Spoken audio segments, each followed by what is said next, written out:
ladies and gentlemen, distinguished guests, participants, and everyone present here. It is with high humility and delightment that this event opens now and it begins.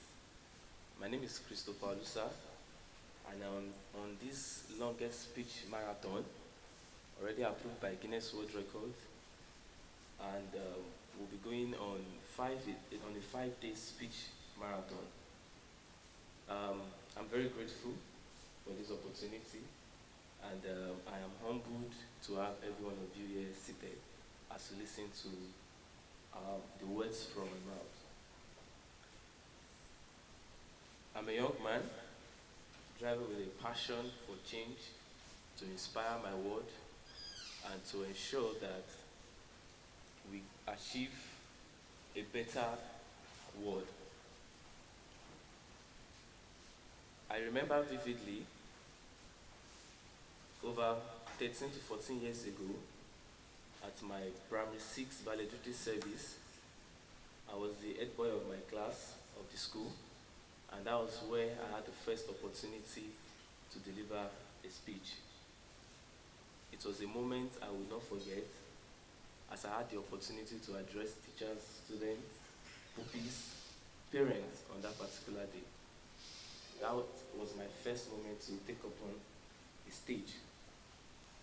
I'm doing it here again, and this time around, it is intended to bring a change.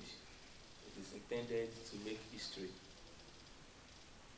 My passion and my commitment to informed citizenship, advocacy, and a better world is one of my motivation to doing this.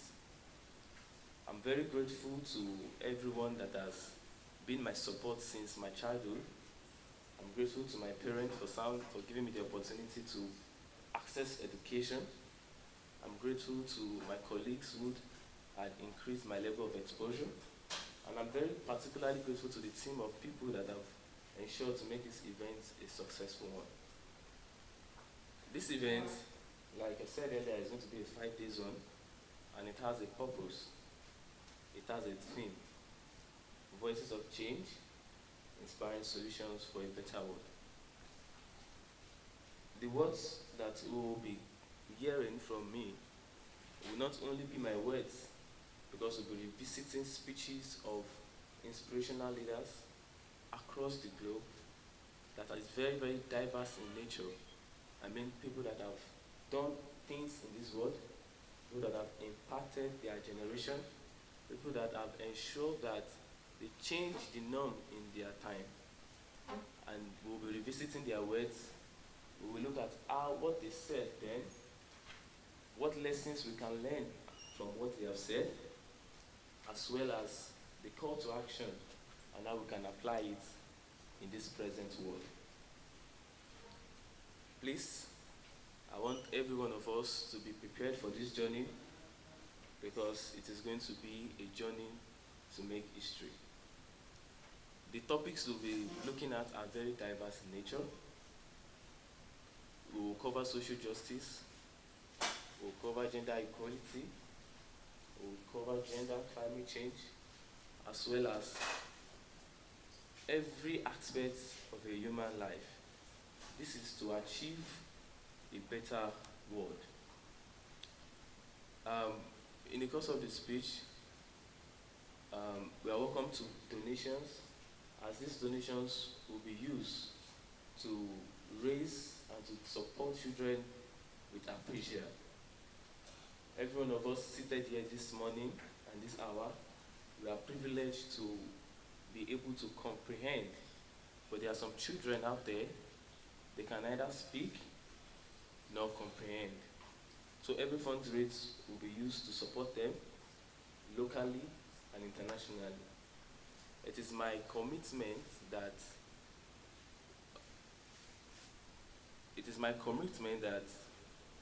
this goes beyond the walls of this building, but it reaches, the messages and the words reaches far and near. Before we dive into and revisit words of some of the inspirational leaders we will be looking at, I would like to ask one or two persons from the little things I've said, what are your expectations as you have come to be a participant of the speech marathon? What are your expectations? What do you expect from this speech marathon? Anyone?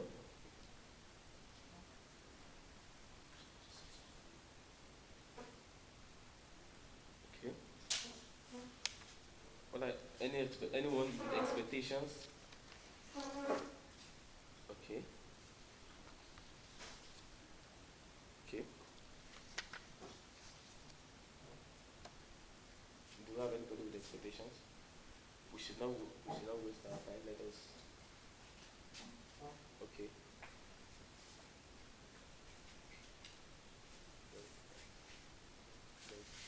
My name is Kenya Adunleye, and I'll be looking forward to the gender equality because it is much talked about now. So I'll be looking forward to your views on gender equality. Thank you very much. We have quite a couple of inspirational leaders that have addressed issues of gender equality. Without wasting time, let us revisit the words of Nelson Mandela.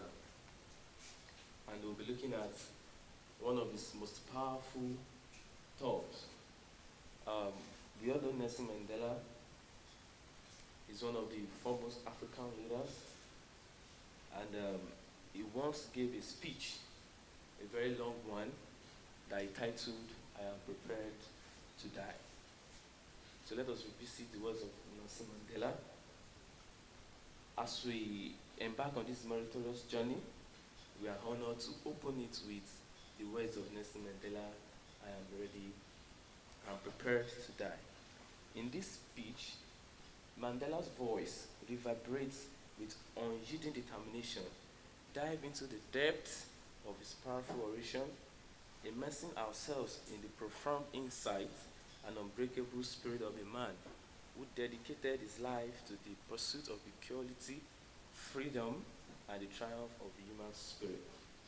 Now let us look at his words and what he meant by he is prepared to die. Nelson Mandela. I am the first accused. I hold a bachelor degree in art and practice anatomy in Johannesburg for a number of years in partnership with Oliver Tambo. I'm a convicted prisoner, serving 5 years for leaving the country without a permit and for inciting the people to go on strike at the end of May 1996.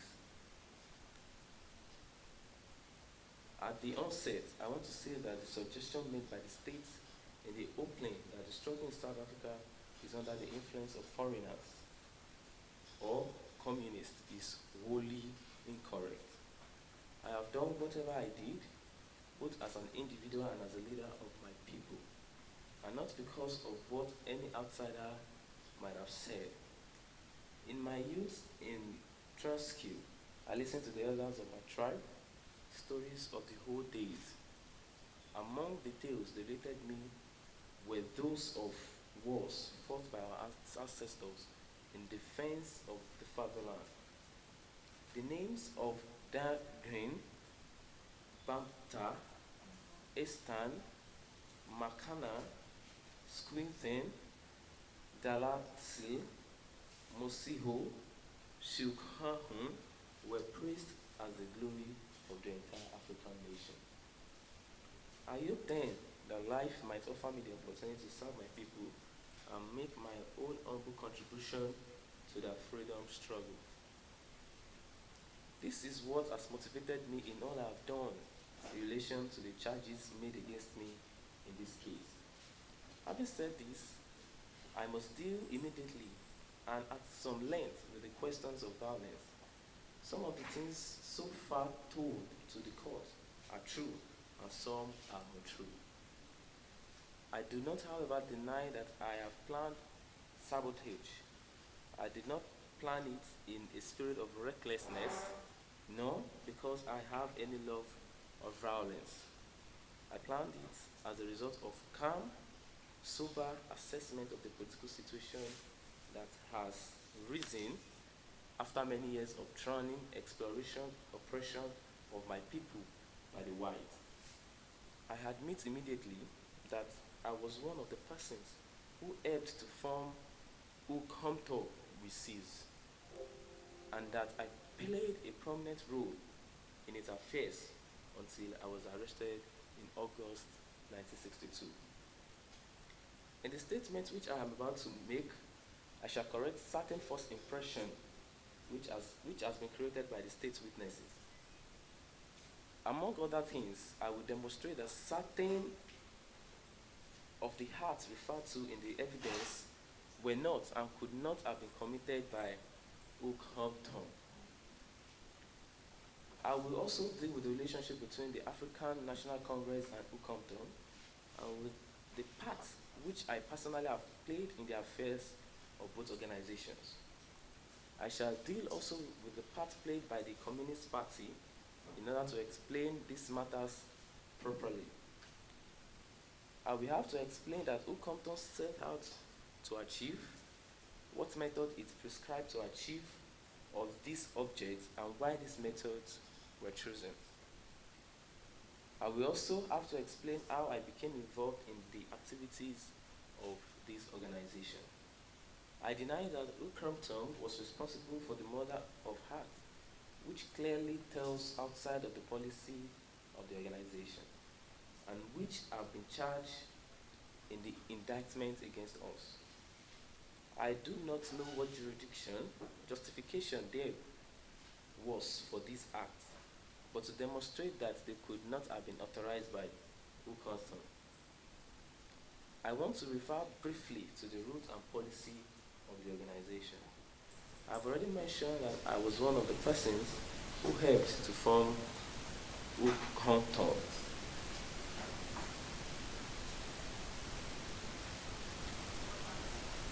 I and others who started the organization did so for two reasons.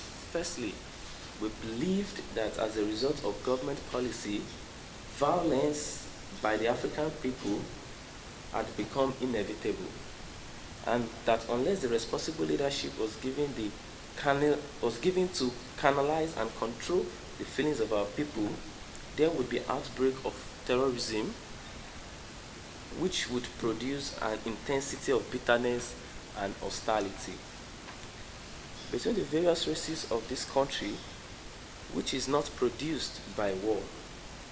Secondly, we felt that without violence, there would be no way to open the African people to succeed in their struggle against the principle of white supremacy. All lawful modes of expressing opposition to this principle had been closed by legislation, and we were placed in a position in which we had to either accept a permanent state of inferiority or to defy the government. We chose to defy the law. We first broke the law in a way which avoided any recourse to violence.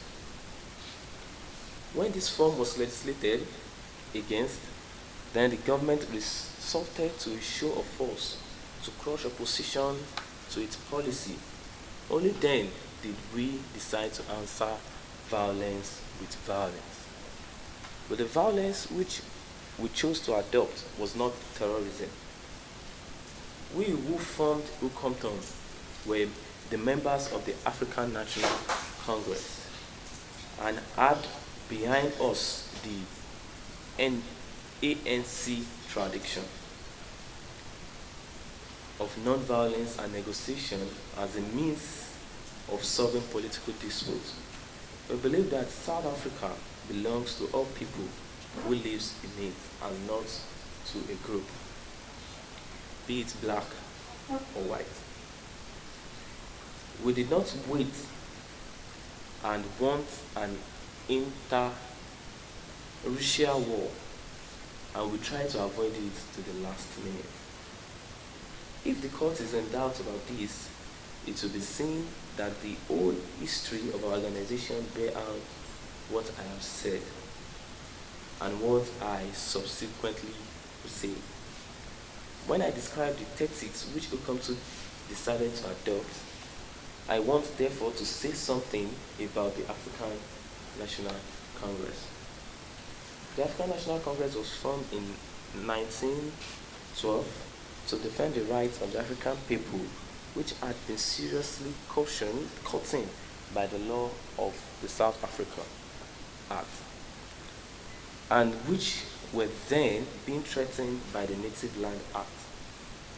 For 37 years, that is until 1949, it adhered strictly to a constitutional struggle. It put forward demands and resolutions. It sent delegations to the government in the belief that the African grievances could be settled through peaceful discussions and that Africans could advance gradually to full political rights. But white governments remained unmoved, and the rights of the Africans became less instead of becoming greater. In the words of my leader, Chief Lotonin, who became the president of the ANC in 1952, who was later awarded the Nobel Peace Prize, who will defy the 30 years of my life have been spent knocking in vain, patiently, moderately, and modestly at a close and bare door.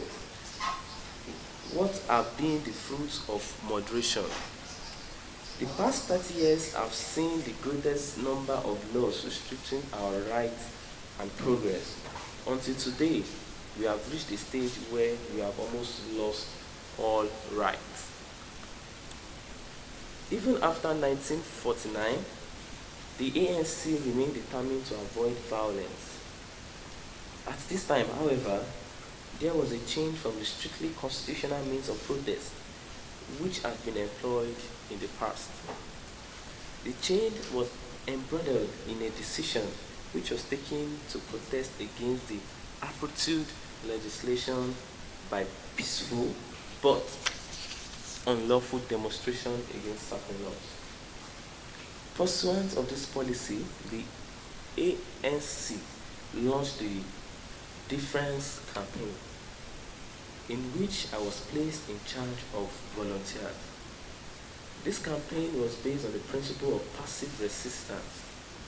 More than 85,000 people defied apartheid laws and went to jail.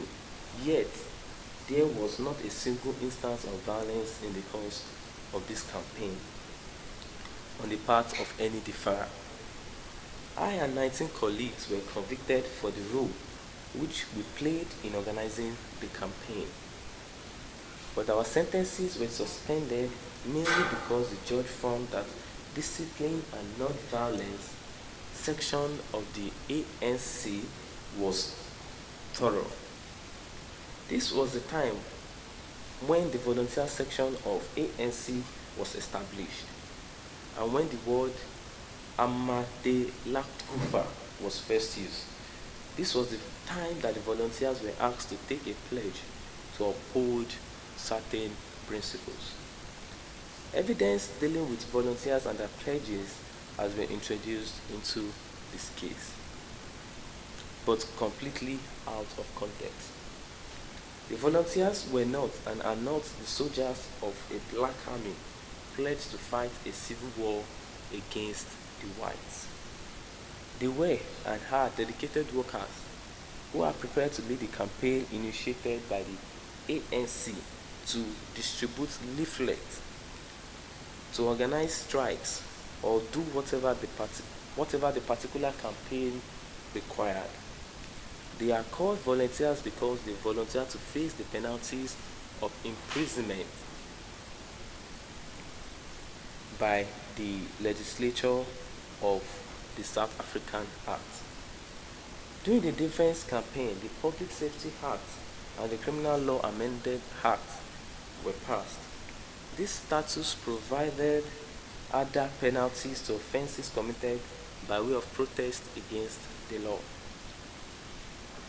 Despite this, The protests continued and the ANC adhered to its policy of non-violence. In 1956, 156 leading members of the Congress Alliance, including myself, were arrested on a charge of high treason and charged under the Suppression of Communism Act. The non-violence policy of the ANC was put in an issue by the state, but when the court gave judgment some 5 years later, it found that the ANC did not have a policy of violence. We were acquitted on all counts, which included a count that the ANC sought to set up a communist state in place of the existing regime. The government has always sought to label all its opponents as communist. This legislature has been repeated in the present case, but as I will show, the ANC is not and never has been a communist organization. In 1960, there was the shooting at Sharperville, which resulted in the proclamation of a state of emergency and declaration of the ANC as an unlawful organization. My colleagues and I, after careful consideration, decided that we would not obey this decree. The African people were not part of the government and did not make the laws by which they were governed. We believe in the words of the Universal Declaration of Human Rights, that the will of the people shall be the basis of authority of the government. And for us to accept the banning was equivalent to accepting the silencing of the Africans for all the time. The ANC refused to dissolve, but instead went underground. We believe it was our duty to preserve this organization, which had been built upon with almost 50 years of remitting toil. I have no doubt that no self-respecting white political organization would disband itself if declared illegal by a government in which it had no say. In 1960, the government held a referendum which led to the establishment of the Republic. Africans who constituted approximately 70% of the population of South Africa were not entitled to vote and were not even consulted about the proposed constitutional change. All of us were apprehensive of our future under the proposed white republic. And his resolution was taken to hold an all-in-African conference to call for a national convention and to organize mass demonstration on the eve of the unwanted republic.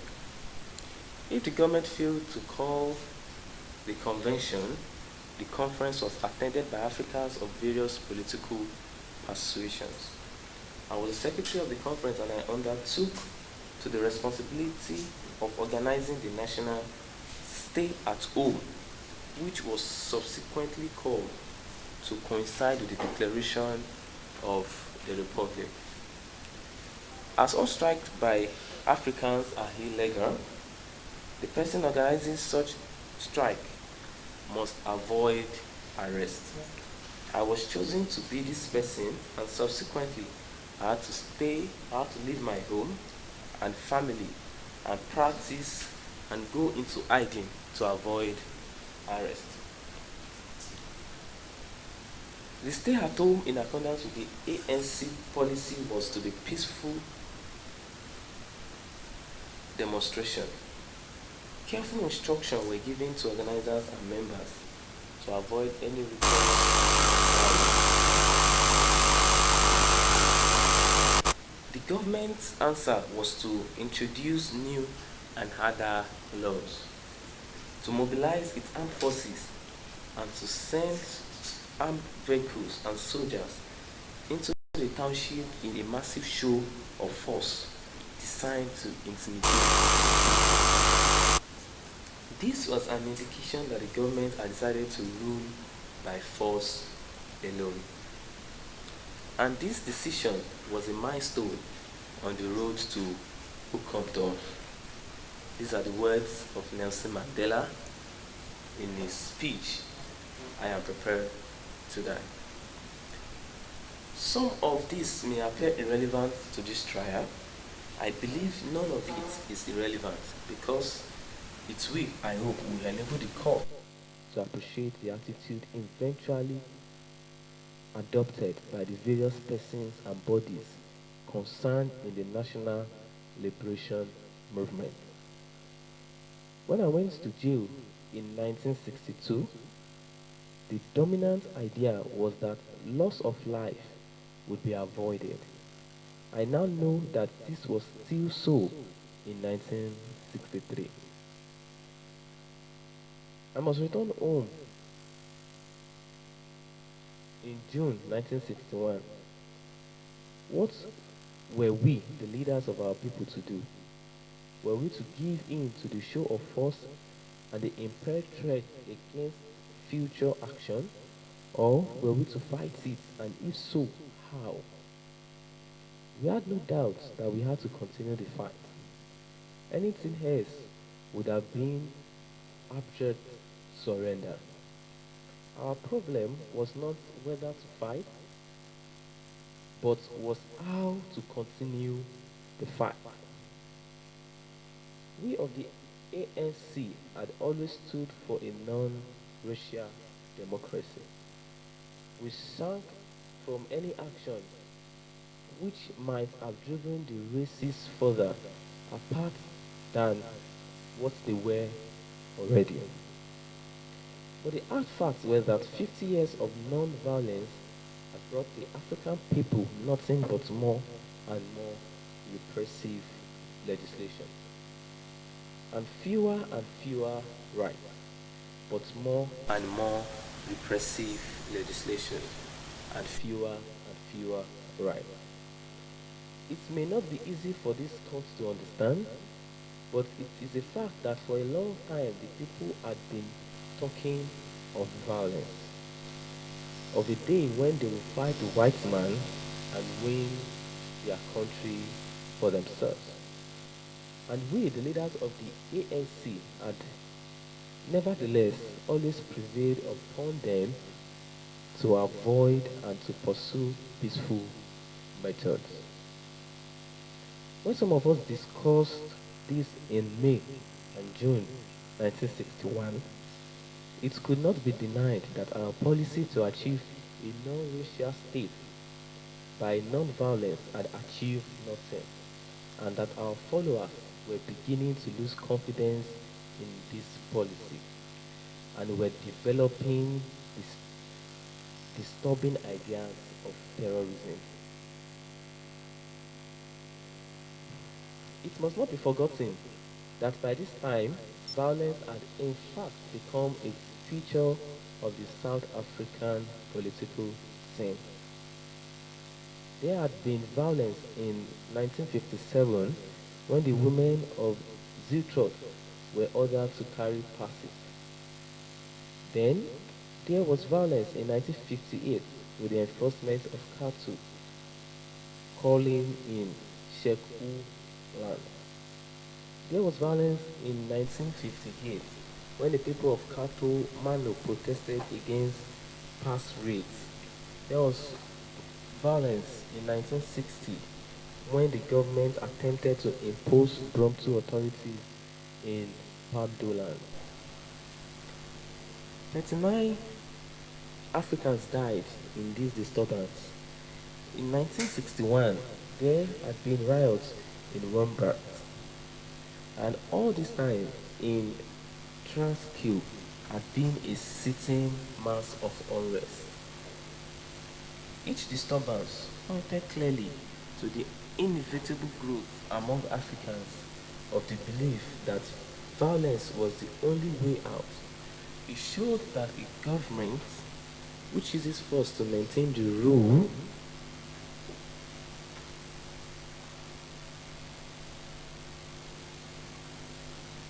teaches the oppressed to use its force to oppose it. Already, small groups had arisen in the urban areas and were spontaneously making plans for violent forms of political struggle. There now arose a danger that these groups would adopt terrorism against Africans as well as whites. If not properly directed, particularly disturbing was the type of violence endangered in places such as Zeroes, Stockholmland, Pondoland among Africans.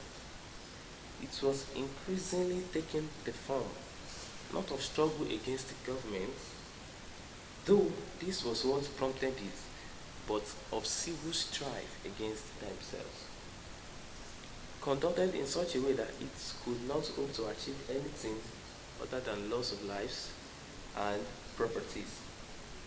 At the beginning of June 1961, after a long and anxious assessment of the South African situation, I and some colleagues came to the conclusion that as violence in this country was inevitable, it would be unrealistic and wrong for the African leaders to continue preaching peace and non-violence at a time when the government met our peaceful demands with force.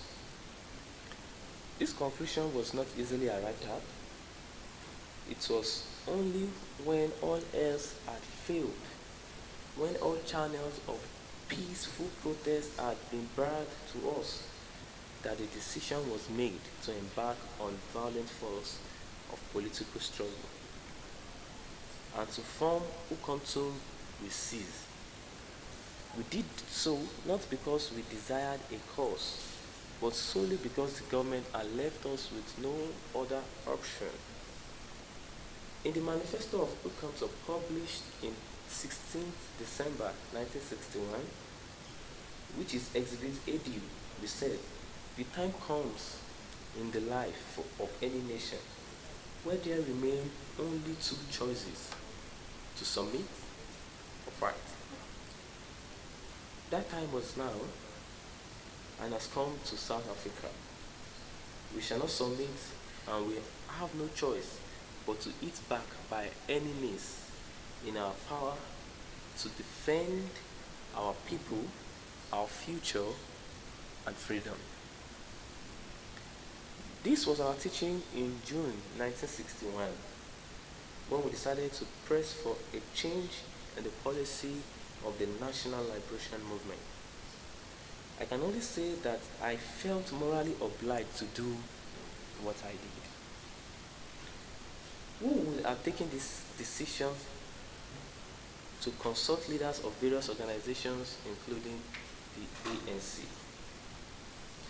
I will not say who we spoke to or what they said, but I wish to deal with the role of the African National Congress in place of this struggle, and with the policy and objective of who Houghton we seize. As far as the ANC was concerned, it formed a clear view which can be summarized as follows. It was a mass political organization with a political function to fulfill. Its members are joined on the express policy of non-violence. Because of this, it could not and would not undertake violence. This must be stressed.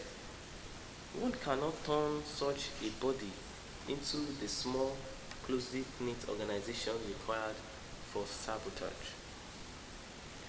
Nor would this be politically correct, because it would result in members ceasing to carry out its essential activity. Political propaganda and organization. Nor was it permissible to change the whole nature of the organization. On the other hand, in view of this situation, I have described the ANC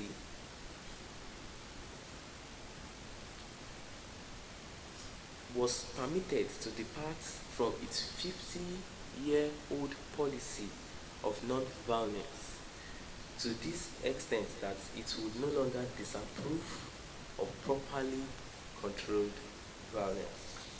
Hence, members who undertook such activity would not be subject to disciplinary actions by the ANC. I say properly controlled violence because I made it clear that if I formed the organization, I would at all times subject it to political guidance from the ANC. I would not undertake any different form of activity from that compiled without the consent of the ANC. And I shall now tell the court how that form of violence came to be determined. As a result of this decision, Ukonton was formed in November 1961. When we took this decision and subsequently formulated our plans, the ANC heritage of non-violence, racial harmony, was very much with us. We felt that the country was drifting away and close to a civil war in which the blacks and whites would fight each other. We viewed the situation with alarm. Civil war could mean the destruction of what the ANC stood for. With civil war, racial peace would be more difficult to achieve at all. We already have examples in South African history as a result of wars. It has taken more than 50 years for the scars of the South African War to disappear. How much longer would it take to eradicate the scars of interracial civil war, which could not be fought without a great loss of life on both sides? The avoidance of the civil war had dominated our thinking for many years, but we decided to adopt violence as part of our policy. We realized that we might one day have to face the prospect of such a war. This had to be taken into account in formulating our plans. We required a plan which was flexible and which permitted us to act in accordance with the needs of the times. Above all, the plan had to be one which recognized civil war as the last resort and left the decision on these questions to the future. We did not want to be committed to civil war, but we wanted to be ready if it became inevitable. 4 forms of violence were possible. There is sabotage. There is guerrilla warfare. There is terrorism. And there is open revolution. We chose to adopt the first method and to exalt it before taking any other decision. In light of our political background, the choice was a logical one. Sabotage did not involve loss of life, and it offered the best hope for future race relations. Bitterness will be kept to a minimum, and if the policy bore fruit, democratic government will become a reality. This is what we felt at the time, and this is what we said in our manifesto. We of Ukonton, we cease, have always sought to achieve liberation without bloodshed and civil clash. We hope that at this late hour, that our first action will awaken everyone in a realization of the disastrous situation to which the nationalist policy is leading. We hope that we will bring the government and its supporters to their senses before it becomes too late, so that both the government and its policies can be changed before matters reach the desperate state of civil war. The initial plan was based on a careful analysis of the political and economic situation of our country. We believe that South Africa depended on a large extent on foreign capital and foreign trade. We felt that planned destruction of power plants and interference with rail and telecommunication would tend to scare away capital from the country, make it more difficult for goods from the industrial areas to reach the seaport on schedule, and would in the long run be a heavy drain on the economic life of the country, thus compelling the voters of the country to reconsider their position.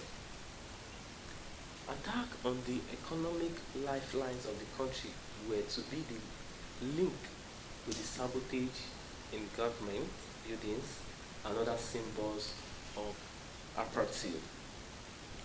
These attacks will serve as a source of inspiration to our people. In addition, they would provide an onset for those people who were urging the adoption of violent methods and would enable us give concrete proof to our followership that we had adopted a stronger line and were fighting back against government violence. In addition, if mass action was successfully organized and mass reprisal taken, we felt that sympathy for our cause would be aroused in other countries and that greater pressure would be brought to bear on South African government. This then was the plan. Ucoptom was to perform sabotage, and strict instructions were given to its members right from the start, that on no account were they to injure or kill people in planning or carrying out the operation. These instructions have been referred to in the evidence of Mr. X and Mr. Z. The affairs of Ucoptom were controlled and directed by a National High Command, which had powers to co-option and which could and did appoint regional commands. The High Command was the body which determined tactics and targets and was in charge of training and finance. Under the High Command, there were regional commands which was responsible for the direction of the local sabotage groups. Within the framework, had authority to select targets to be attacked.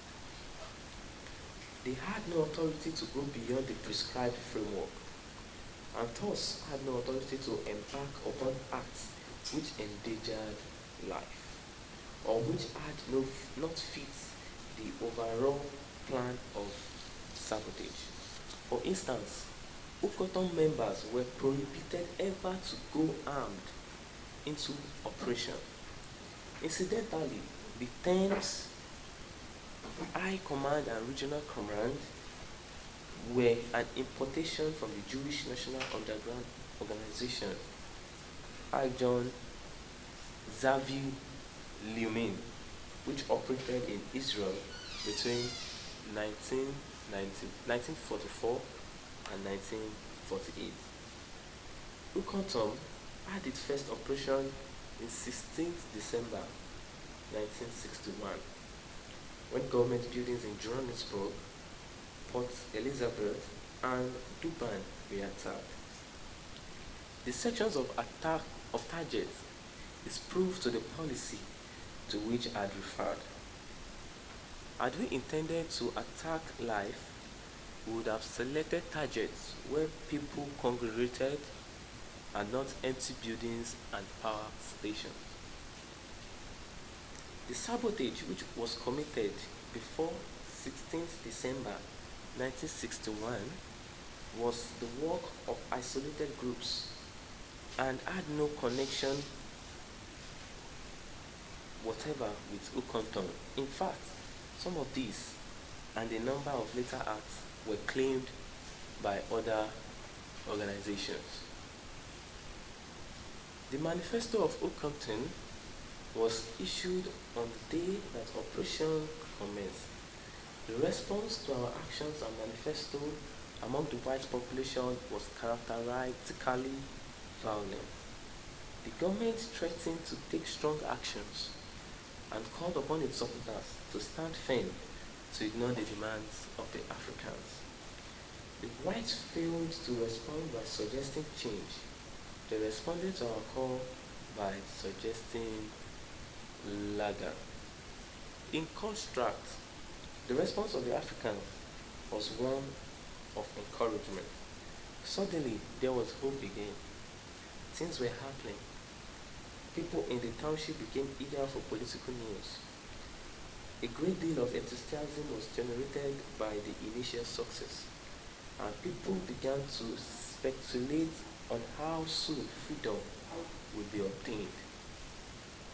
But we in Okonkwo weighed up the white response with anxiety. The lines were being drawn. The whites and blacks were moving into separate camps, and the prospect of avoiding a civil war was made less. The white newspaper carried reports that sabotage would be punished by death. If this was so, how would we continue to keep Africans away from terrorism?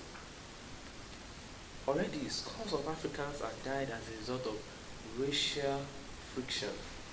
In 1920, when the famous leader Masabela was held in Port Elizabeth jail, 24 of a group of Africans who gathered to demand his release were killed by the police and white civilians. In 1921, more than 100 Africans died in the Bullock affair.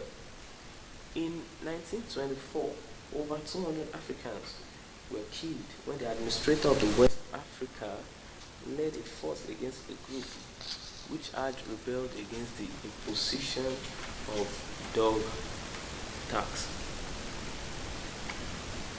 On 1st of May 1950, 18 Africans died as a result of police shooting during the strike.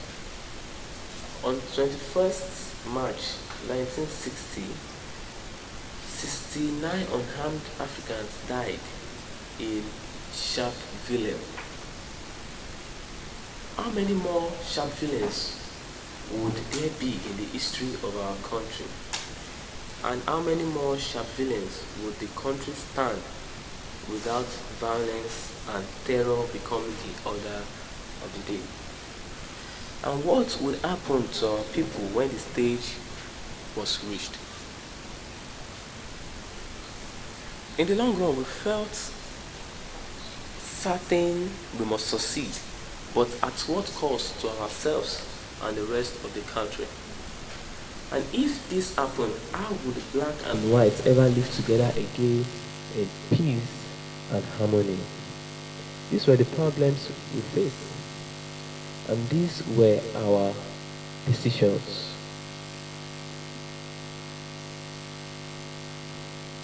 Experience convinced us that rebellion would offer the government limitless opportunity for the indiscriminate slaughter of our people.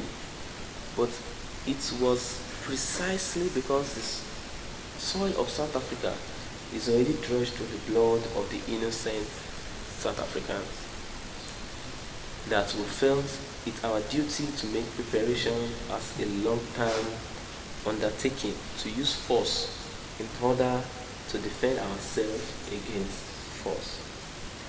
If war was inevitable, we wanted the fight to be conducted in terms and in the most favorable to the African people.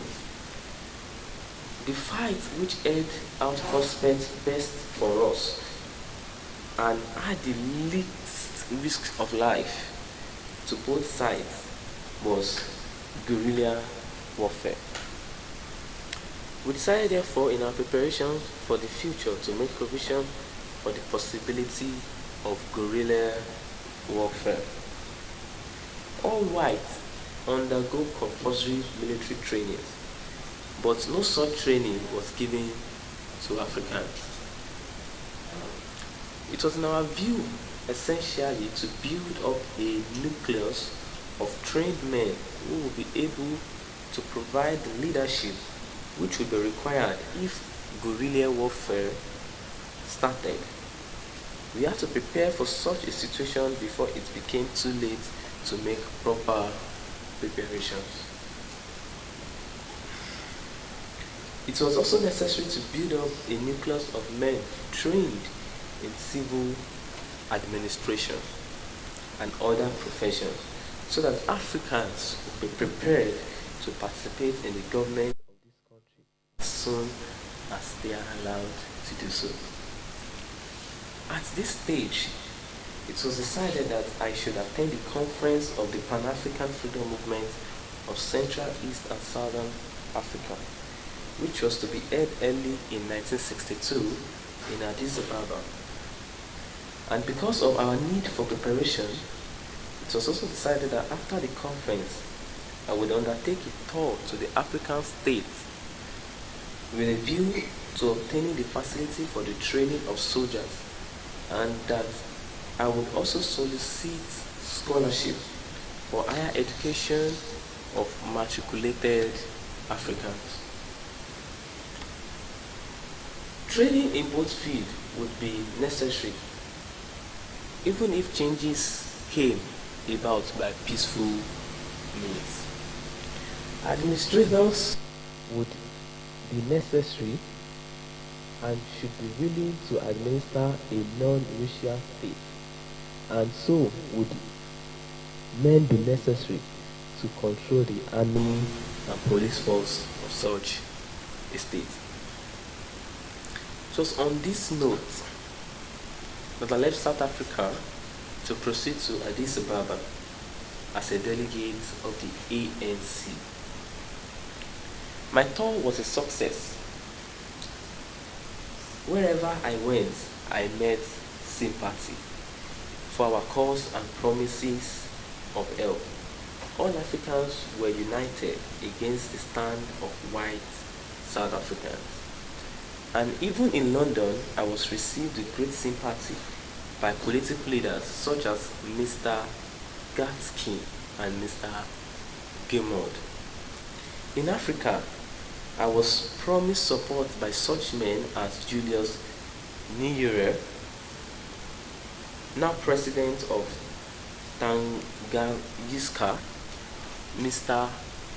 Kawasa, then prime minister of Tanganyika, Emperor Haile Selassie of Ethiopia, General Harbord, the president of Algeria, Modibo Keita, president of Mali, Leopold Senghor, president of Senegal, Sékou Touré, president of Guinea, President Truman of Liberia, and Milton Obote, prime minister of Uganda.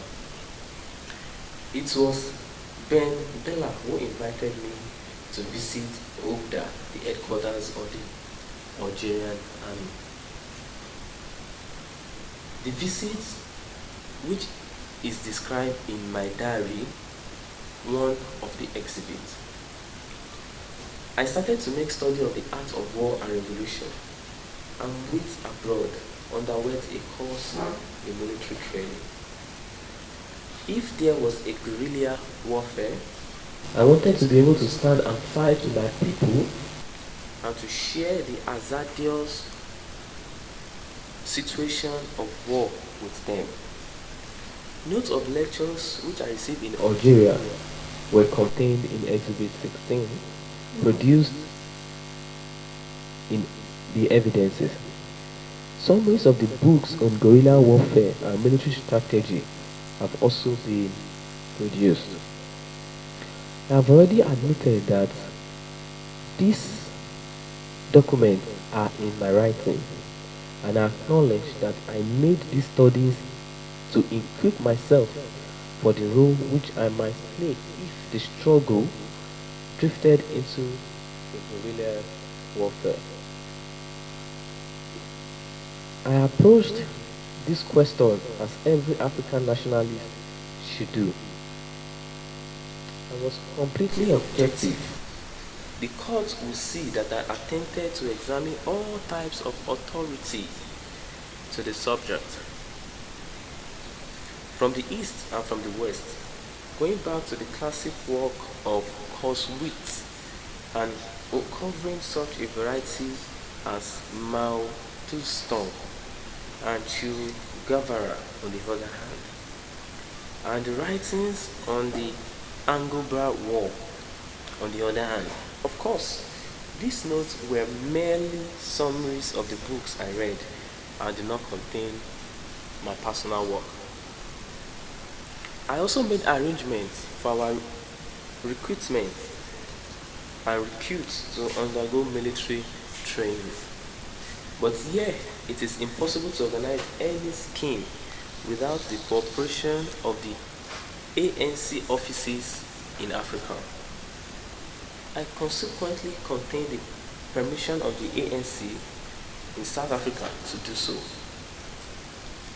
To this extent, then, there was a departure from the original decision of the ANC, but it applied outside South Africa only. The first batch of recruits actually arrived in Tanganyika when I was passing through when I was passing through that country on my way back to South Africa. I returned to South Africa and reported to my colleagues on the results of my trip.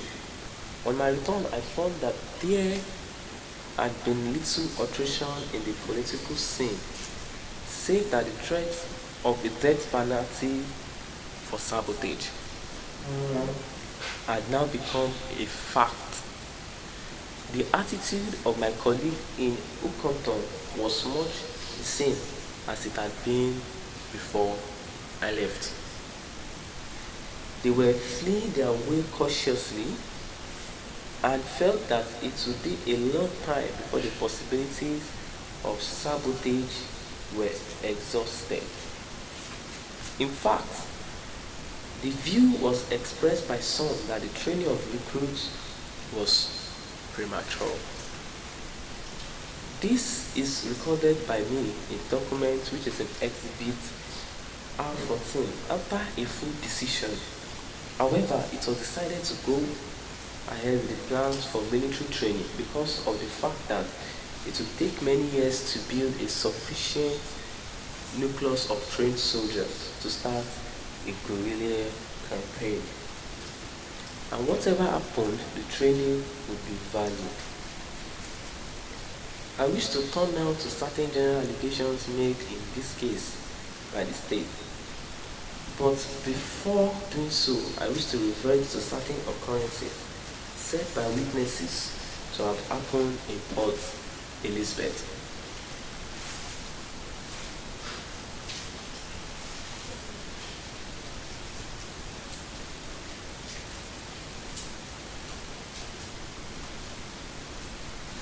I am referring to the bombing of private houses of pro-government persons during September, October, and November 1962.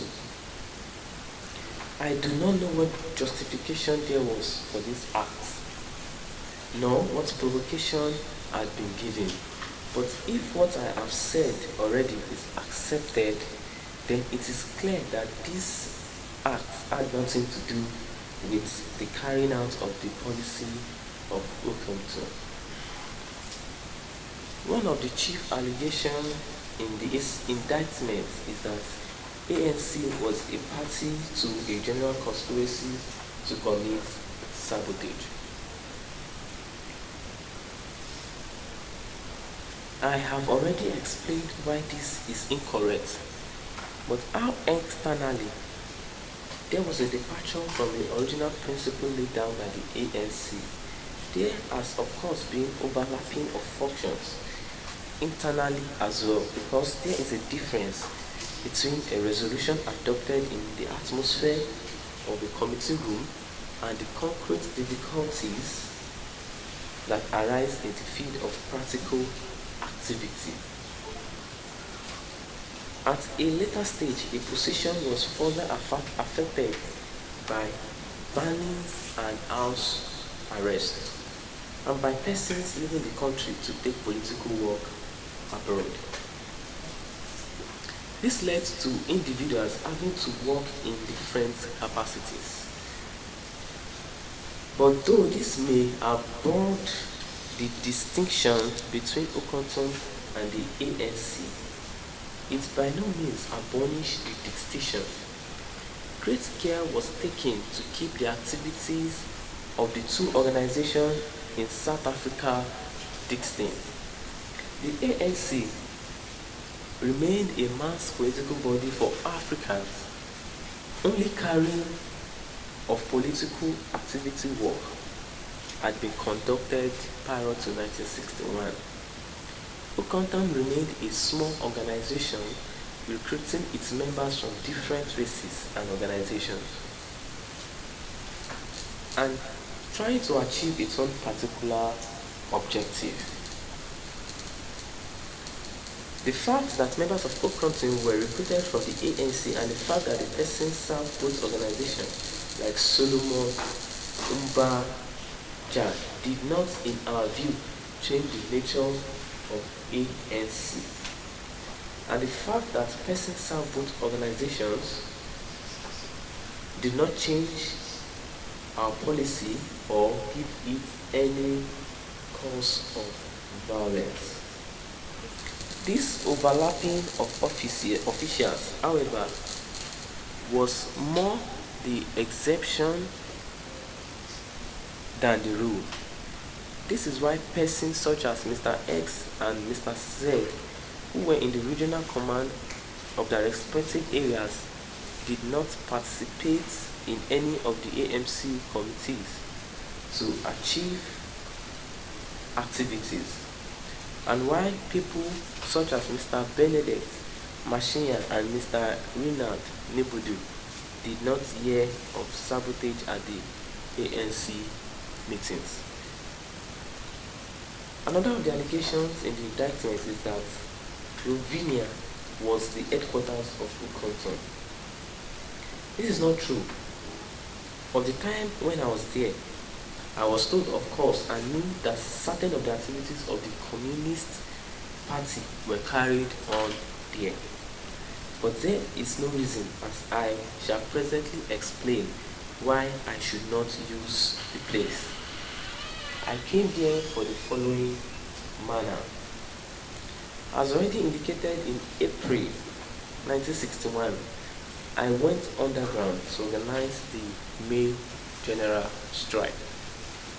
My work entailed traveling throughout the country, living now in African townships, then in country villages, and again in cities. During the second half of the year, I started visiting the part-town home of Otton Goodrich, where I used to meet my family privately. Although I had no direct political association with him, I had known Otto Goshen socially since 1958. In October, Otto Goshen informed me that he was moving out of town and offered me a hiding place there. A few days thereafter, he arranged for Michael Hamel to take me to Rivonia. I naturally found Rivonia an ideal place for the man who lived the life of an outlaw.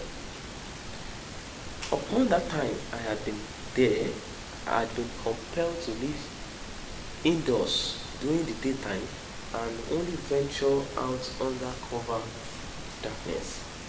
But at Leaf I could live differently and work far more efficiently.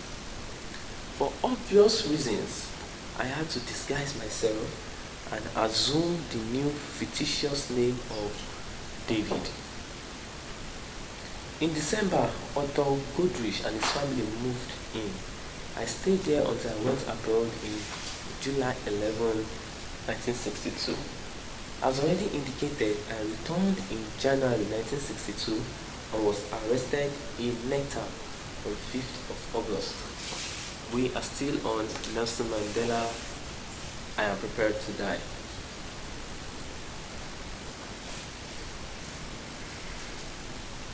Up to the time of my arrest, Little Farm was the headquarters of neither the African National Congress nor Ukonton. With the exception of myself, none of the officials or members of the bodies lived here. No meetings of the governing bodies were ever held there. No activities connected with them were either organized or directed from there. On numerous occasions during my stay at Little Farm, I met both the executive committee of the ANC as well as the NHC. On such meetings were held elsewhere and not on the farm. With staying at Little Farm, I frequently visited Otto Goodrich in the main house, and he also paid visits in my room. We had numerous political discussions covering a variety of subjects.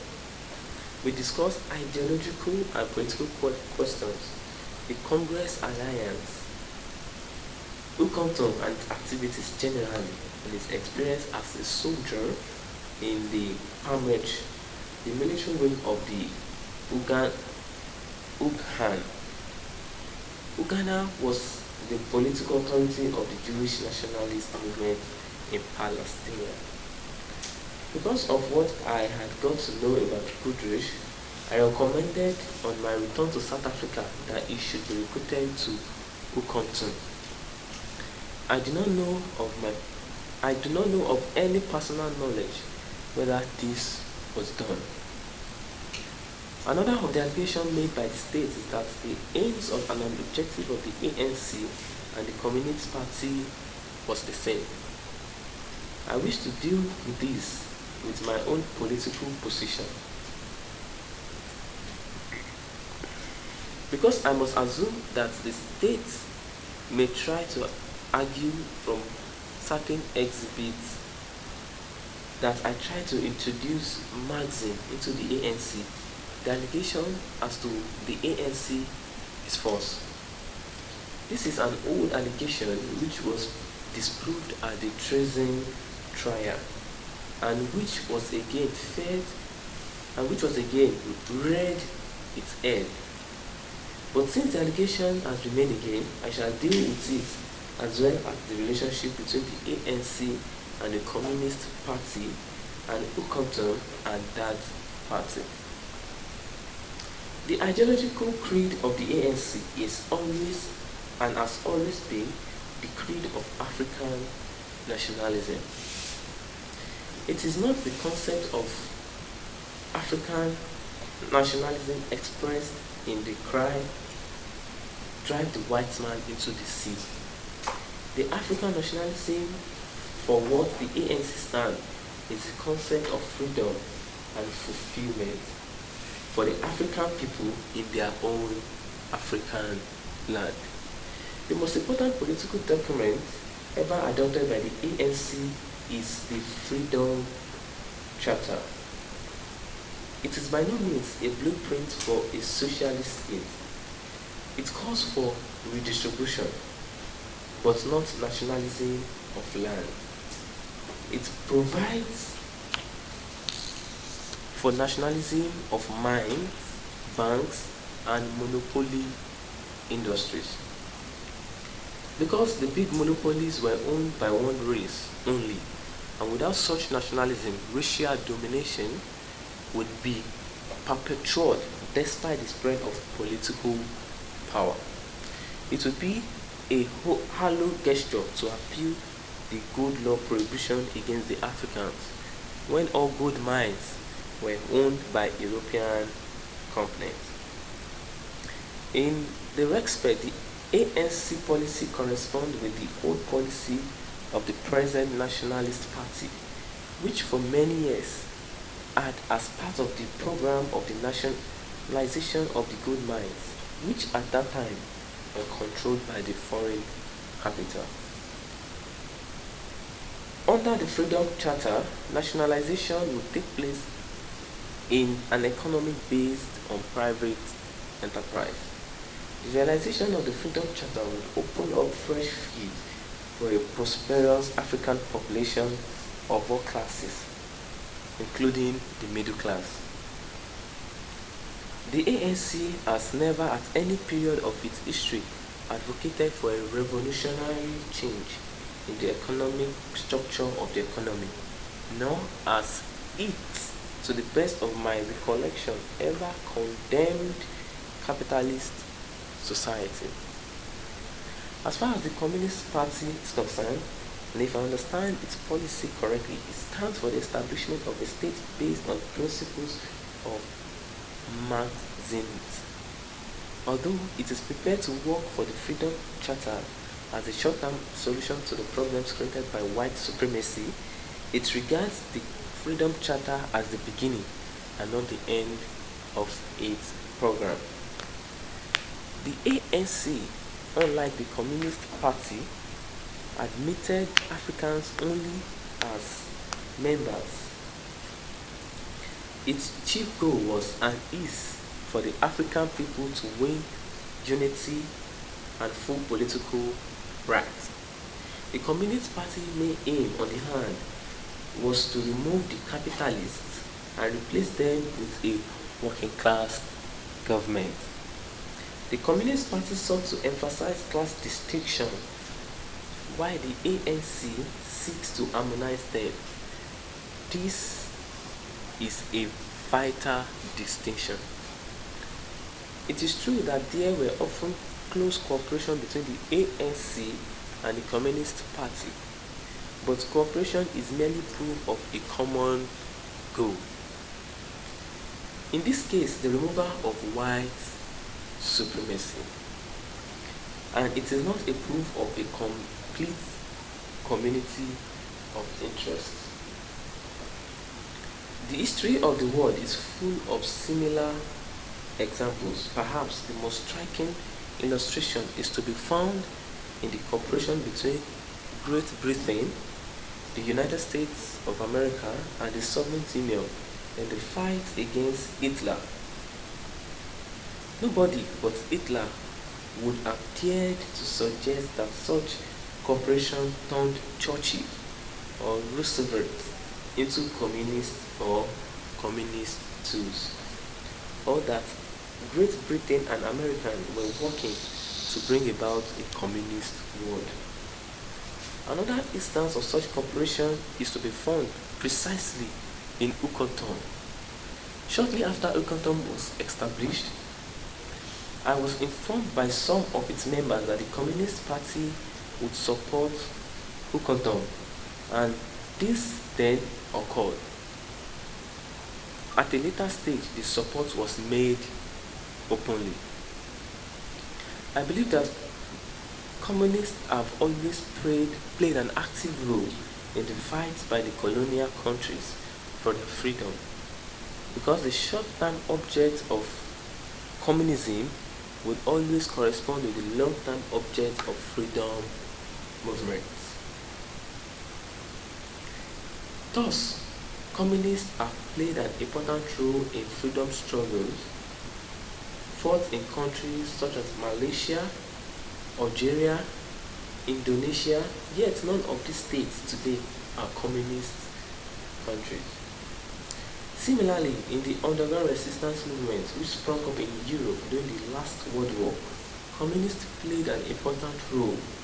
Even General Chiang Kai-shek today, one of the bitterest enemies of the communism, fought together with the communists against the ruling class in the struggle which led to his absorption of power in China in the 1930s. This pattern of cooperation between communists and non-communists has been repeated in the National Liberation Movement of South Africa. Prior to the banning of the Communist Party, joint campaigns involving the Communist Party and the Congress movement were accepted practices. The African communists could and did become members of the ANC, and some served on the national, provincial, and local committees. Among those who served on the national executive are Herbert Nuser, a former secretary of the Communist Party, Moses Houghton, a former secretary, and J.B. Mark, a former member of the Central Committee. I joined the ANC in 1944, and in my younger days, I held the view that the policy of admitting communists to the ANC and the close cooperation which existed at times on specific issues between the ANC and the Communist Party would lead to a watering down of the communist of African nationalism. At that stage, I was a member of the African National Congress Youth League, and was one of the group who moved for the expulsion of communists from the ANC. This proposal was heavily defeated.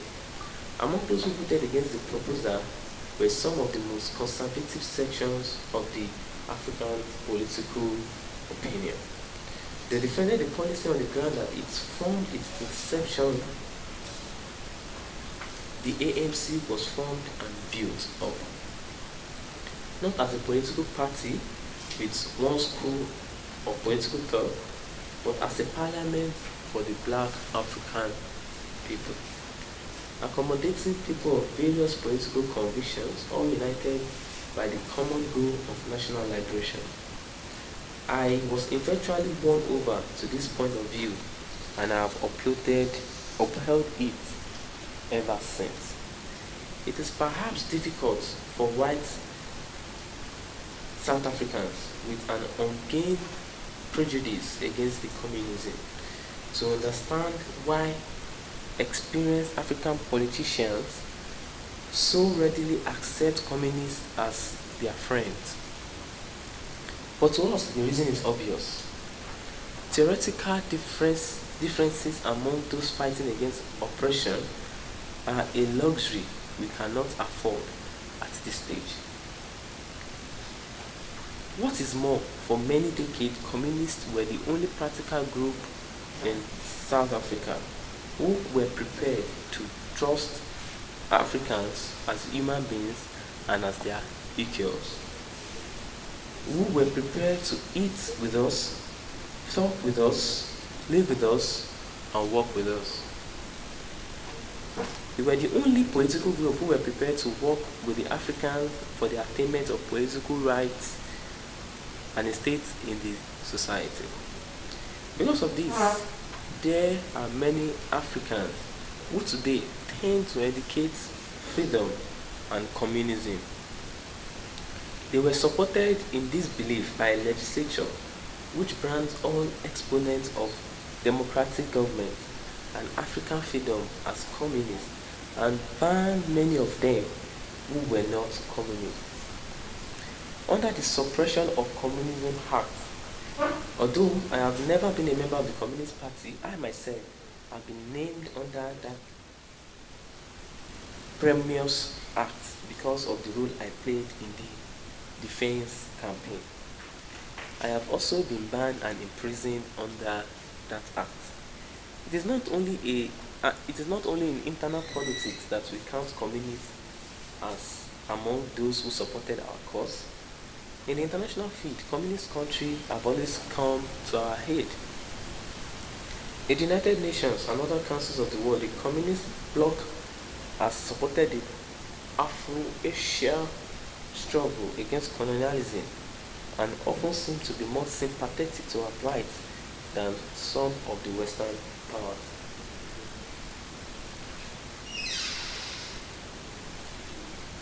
Although there is a universal condemnation of apartheid, the communist bloc speaks out against it with a louder voice than among the white world. In this circumstance, it will take a brash young politician such as I in 1949 to proclaim that the government and that the communists are our enemies. I turn now to my own position. I have denied that I am a communist, and I think that in the circumstances I am obliged to state exactly what my political beliefs are. I have always regarded myself in the first place as an African patriot. After all, I was born in Utata 46 years ago. My guardian was my cousin, who was the acting paramount chief of Tembula, and I'm related both in the present paramount chief of Tembula, Sabata, and to Kiza Matasma, the chief minister of Transkei. Today, I am attracted by the ideas of a classless society, an attraction which springs in part of Marxist reading and in part from my administration for the structure and organization of early African societies in this country. The land, then the main reason of production, belonged to the tribe. There was no rich or poor, and there was no exploitation. It is true, as I have already stated, that I have been influenced by Marxist thought, but this is also true of many of the leaders of the new independent state. So widely different persons as Gandhi, Nehru, Nkrumah, and Nessa all acknowledge this fact. We all accept the need for some form of socialization to enable our people to watch up with the advanced countries of this world and to overcome their legacy of extreme poverty. But this does not mean we are Marxist. Indeed, for my own part, I believe it is open to debate whether the Communist Party has any specific role to play at this particular stage of our political struggle. The basic tag at the present movement is the removal of race discrimination and the attainment of democratic rights on the basis of Freedom Charter. Insofar the party furthers this task, I welcome its assistance. I realize that it is one of the means by which people of all races can draw into our struggle. From my reading of Marxist literature and from conversations with Marxists, I have gained the impression that communists regarded the parliamentary system of the West as undemocratic and reactionary. But on the contrary, I am an admirer of such a system. The Magna Charta, the Petition of Rights, and the Bills of Rights are documents which are held in veneration by democrats throughout the world. I have great respect for British political institutions and for the country's system of justice. I regard the British Parliament as the most democratic institution in the world, and the independence and impartiality of the judiciary never fail to arouse my admiration. The American Congress, that country doctrine of separation of power, as well as the independence of its judiciary, arouse me with similar sentiment. I am being influenced in my thinking by both West and East. All this has led me to feel that in my search for a political formula, I should be obviously impartial and objective. I should tie myself to no political system of society other than of socialism. I must leave myself free to borrow the best from the West and from the East.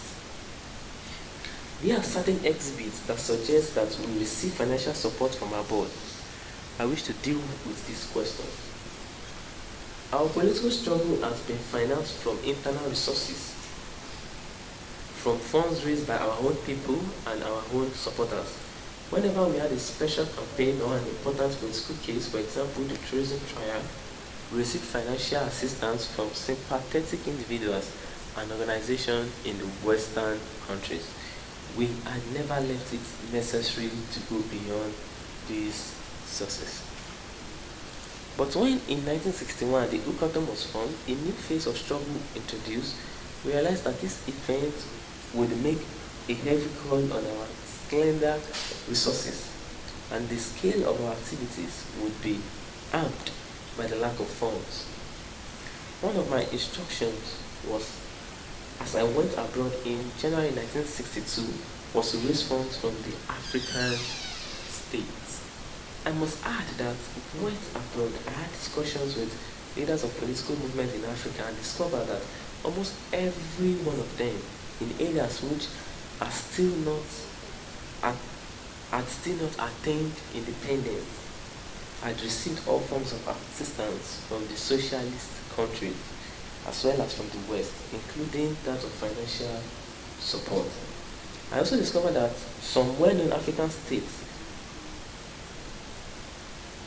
all of them non-communist and even anti-communist, had received similar assistance.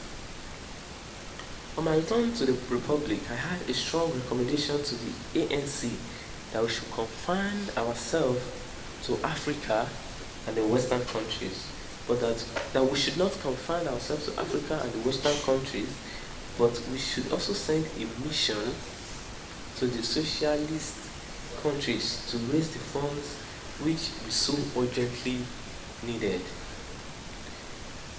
I have been told that after I was convicted, such a mission was sent, but I am not prepared to name any country to which it's sent and it was sent to. Nor am I at liberty to discuss the names of the organization and countries which gave us support or promised to do so. As I understand the state case, and in particular the evidence of Mr. X, the suggestion is that Okonkwo was the inspiration of the Communist Party, which sought by playing upon imaginary differences to enroll the African people into the army, which objectively was to fight the African freedom, but in reality was an army which objectively was to fight the African freedom, but in reality was fighting for a communist state. Nothing could be further from the truth. In fact, the suggestion is preposterous. Okonkwo was formed by Africans to further their struggle for freedom in their own land. Communists and others supported the movement, and we only wished that more sections of the community would join us soon. Our fight is against real, not imaginary hardship, or, to use language of the state prosecutor, so-called hardship. Basically, we fight against two features which are the hallmarks of African life in South Africa and which are entrenched by legislature, which we seek to have repaired. These features are poverty and lack of human dignity. And we do not need communists or so-called agitators to teach us about these things. South Africa is the richest country in Africa and could be one of the richest countries in the world. But it is a land of extreme and remarkable contrast. The whites enjoy what may be the highest standard of living in the world, while Africans live in poverty. and mystery. 40% of the Africans live in hopelessly overcrowded and in some cases drought-stricken reserves, while soil erosion and the overworking of the soil makes it impossible for them to live properly off the land. 30% are laborers, labor tenants, and squatters on the white farm, and work and live under conditions similar to those of the Celts in the Middle Ages. Another 30% live in towns where they have developed economic and social habits which bring them closer to many respect to white standards. Yet most Africans, even in this group, are impoverished by low incomes and high costs of living. The highest paid and most prosperous section of the urban African life is in Johannesburg, yet their actual position is desperate.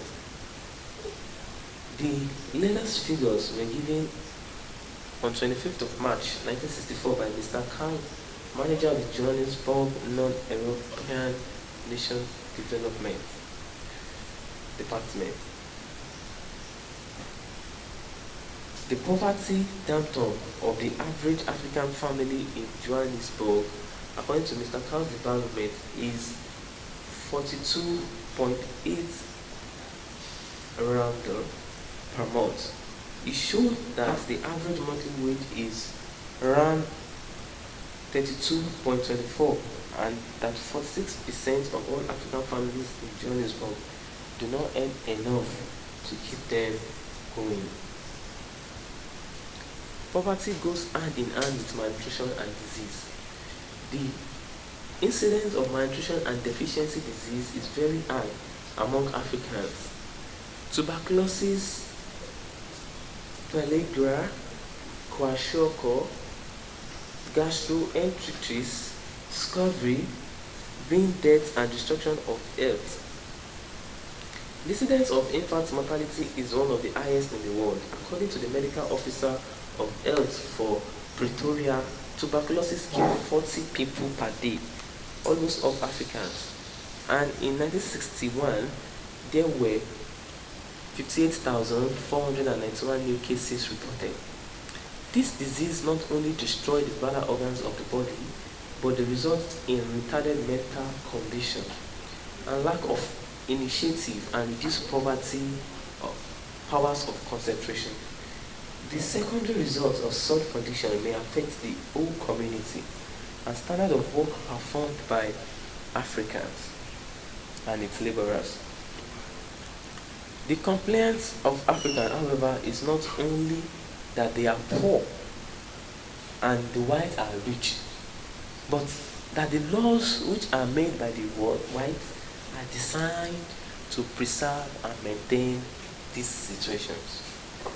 There are two ways to break out of poverty. The first one is by formal education, and the second is by the worker acquiring a greater skill at his work and thus higher wages. As far as Africans are concerned, both these avenues of advancement are deliberately contained by legislation. The present state has always hampered Africans in their search for education. One of their early acts after coming into power was to stop subsidies for African school feeding. Many African children who attended schools depended on a supplement to their diet. This was a cruel act. There is compulsory education for all white children at virtually no cost to their parents, be it rich or poor. Similar facilities are not provided for the African children, though there are some who receive such assistance.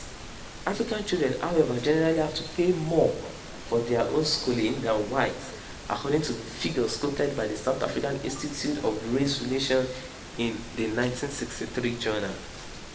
Approximately 40% of The African children in the age group between 7 to 14 do not attend school. For those who attend school, the standards are vastly different from those who are afforded to white children. In 1961, the per capita government spending in African students at the state-aided school was estimated at R12.46. In the same year, the per capita spending on white children in Cape Province, which are the only figures available to me, was R144.59. Although there are no figures available to me, it can be stated without doubt that the white people on whom 144.59 per head was being spent all came from wealthier homes than African children on whom R12.46 per head are being spent. We are still on Nelson Mandela. I am prepared to die, please. The quality of education is also different. According to the Bantu Educational Journal, 5,660 African children in the whole of South Africa passed their junior certificates in 1962. And in that year, only 56 passed matric. This is presumptively consistent to the policy of Bantu education, which the present Prime Minister said during the debate of Bantu Education Bill in 1953. When I have control of native education, I will reform it so that natives will be taught from childhood to realize that equality with Europeans is not for them. People who believe in equality are not desirable teachers for natives. When my department controls native education, it will know for what class of higher education a native is fitted and whether it will have a chance in life to use this knowledge. The other main obstacle in the economic advancement of the African is the industrial color bar under which all the better jobs of the industry are reserved for white only. Moreover, Africans who obtain employment in the unskilled and semi-skilled occupations which are open to them are not allowed to form trade union, which have recognition under the Industrial Coalition Act. This means that strikes of African workers are illegal and that they are denied the right of collective bargaining, which is permitted to the better paid white workers. The discrimination in the policy of successive South African governments towards the African worker is demonstrated by the so-called civil labor policy, under which chartered unskilled government jobs are formed for those whose white workers who cannot make the grade in industry at wages which far exceeds the earning of the average African employee in the industry. The government often answers its critique by saying that Africans in South Africa are economically better off than the inhabitants of other countries in Africa. I do not know whether this statement is true and doubt whether any comparison can be made without having regard to the cost of living index in such countries. But that we are poor by comparison with the white people in our own country, and that we are prevented by legislation from altering this imbalance. The lack of human dignity experienced by Africans is the direct result of the policy of white supremacy. White supremacy implies black inferiority. Legislation designed to preserve white supremacy entrenches this notion. Menial tasks in South Africa are invariably performed by Africans when anything has to be carried or cleaned by the white man, will look around for an African to do it for them. Whether the African is employed by him or not, because of this attitude, whites tend to regard Africans as a separate breed. They do not look upon them as people with families of their own. They do not realize that they have emotions, that they fall in love like white people do, that they want to be with their wives and children like white people want to be with theirs, that they want to earn enough money to support their families properly, to feed and clothe them and send them to school, and what houseboy or garden boy or laborer even ever ought to do this.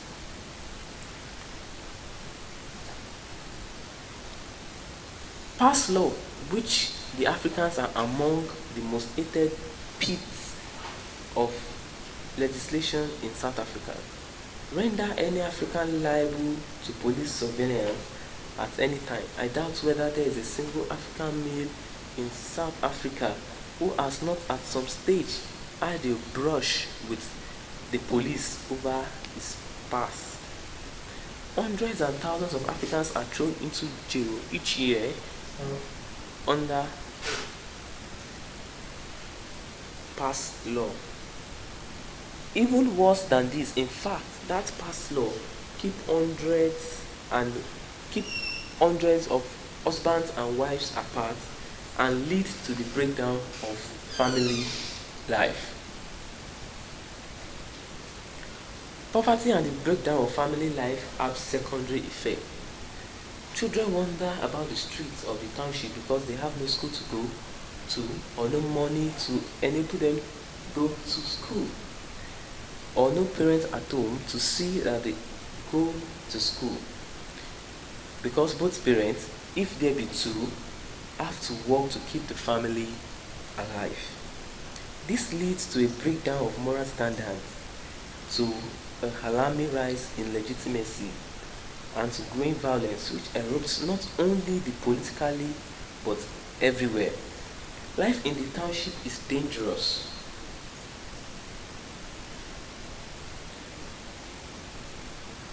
There is not a day that goes by without somebody being stabbed or assaulted, and violence is carried out of the township in the white areas, the white living areas. People are afraid to walk alone in the street after dark. Housebreaking and robberies are increasing, despite the fact that the death sentence can now be imposed for such offences. Death sentences cannot cure the fostering soul. We are still on Nelson Mandela speech. I am prepared to die. So far we've heard his pain and more led to his imprisonment, their agitation for a racial balance between the white people and the Africans in South Africa. Himself and other people established a community, an organization called Equal Team,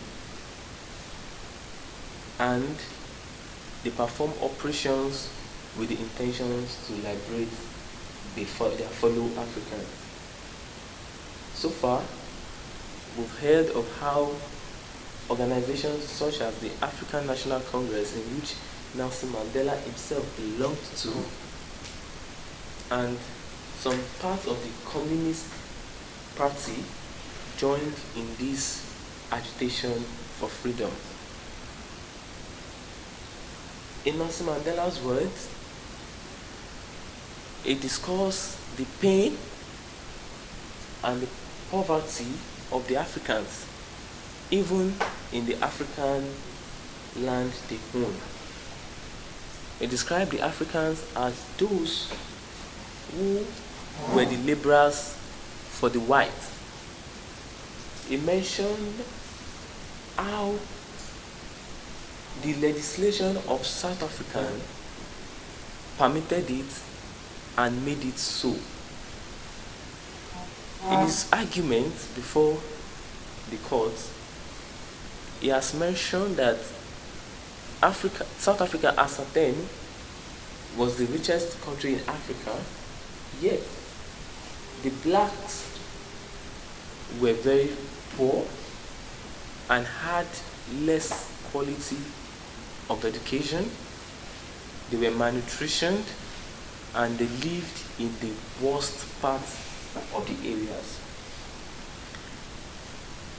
In Nelson Mandela's words, as you heard, his pain and the pain of others that joined in the Ookantton We Seize movement was to liberate the Africans in South Africa. He was part of the organization, the African National Congress, the ANC, which he described as a non-violent organization. This organization was the one that birthed the Soweto movement, which had to result in some form of sabotage because they saw that the people were already getting pushed to the wall, and it could result in an outburst of violence and war, civil war precisely. So to prevent that, Nelson Mandela, under his small organization, the Soweto We Seize movement, had to step up their game. Nelson Mandela has described in his argument that they had no intention of violence, but they had to employ sabotage means to ensure that their wealth were being held.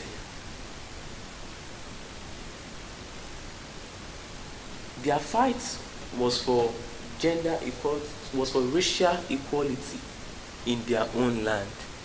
In South Africa was a land that comprises of both the whites and the Africans, and everything was dominated by the whites. We proceed. Africans want to be paid a living wage. Africans want to perform work which they are capable of doing, and not work which the government declares them to be capable of doing. Africans want to be allowed to live where they can obtain work and not be endorsed out of an area because they were not born there. Africans want to be allowed to own a land in places where they work and not to be obliged to live in rented houses which they can never call their own. Africans want to be a part of the general population and not confined in living in their own ghettos. African men want to have their wives and children to live with them where they work and not be forced into an unnatural existence out after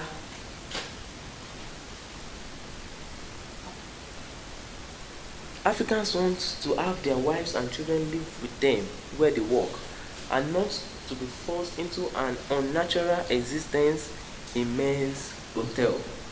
African women want to be with their men folk and not be left permanently widowed in the reserves.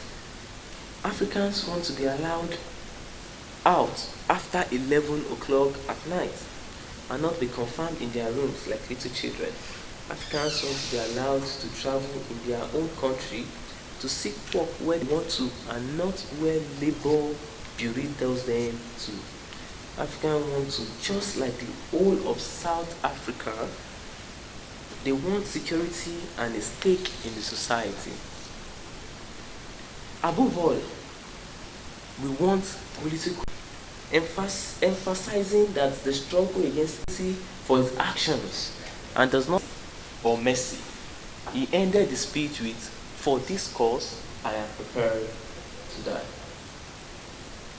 He emphasized the need for accountability, acknowledging that the consequences of one action must be faced with dignity and integrity. This lesson reminds us of the importance of taking responsibility for our choices and actions. The power of hope and idealism. Throughout this speech, Mandela expresses his hope for a better future, where justice, emphasizing that they can sustain us through the darkest times. This lesson encourages us to remain hopeful and strive for a better world, even in the face of seemingly insurmountable challenges.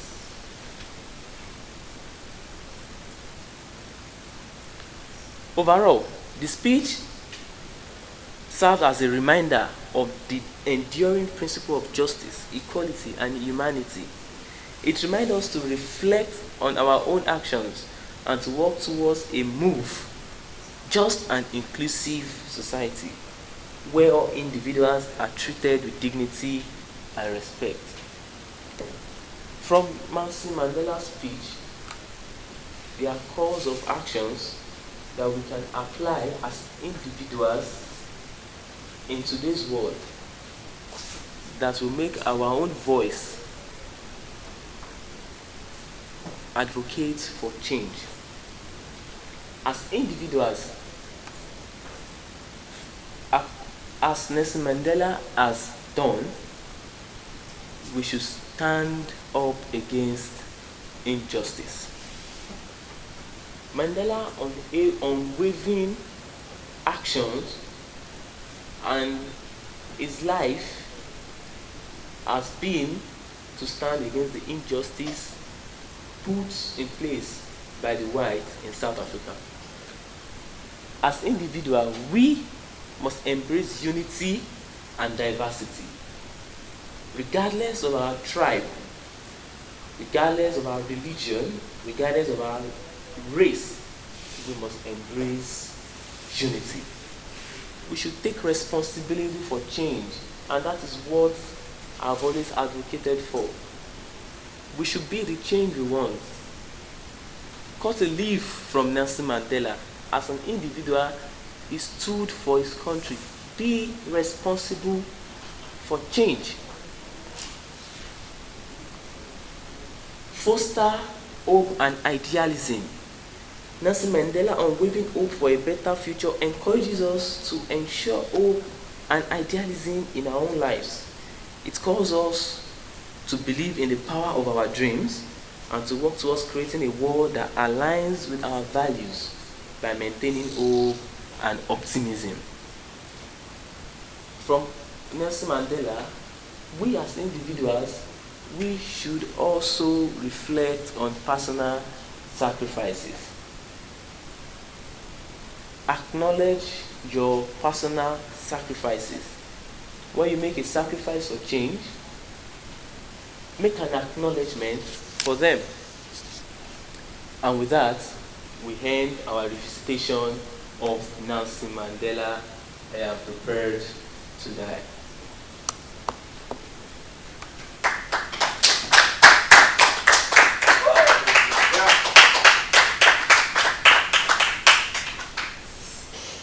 We will be revisiting the words of Mahatma Gandhi.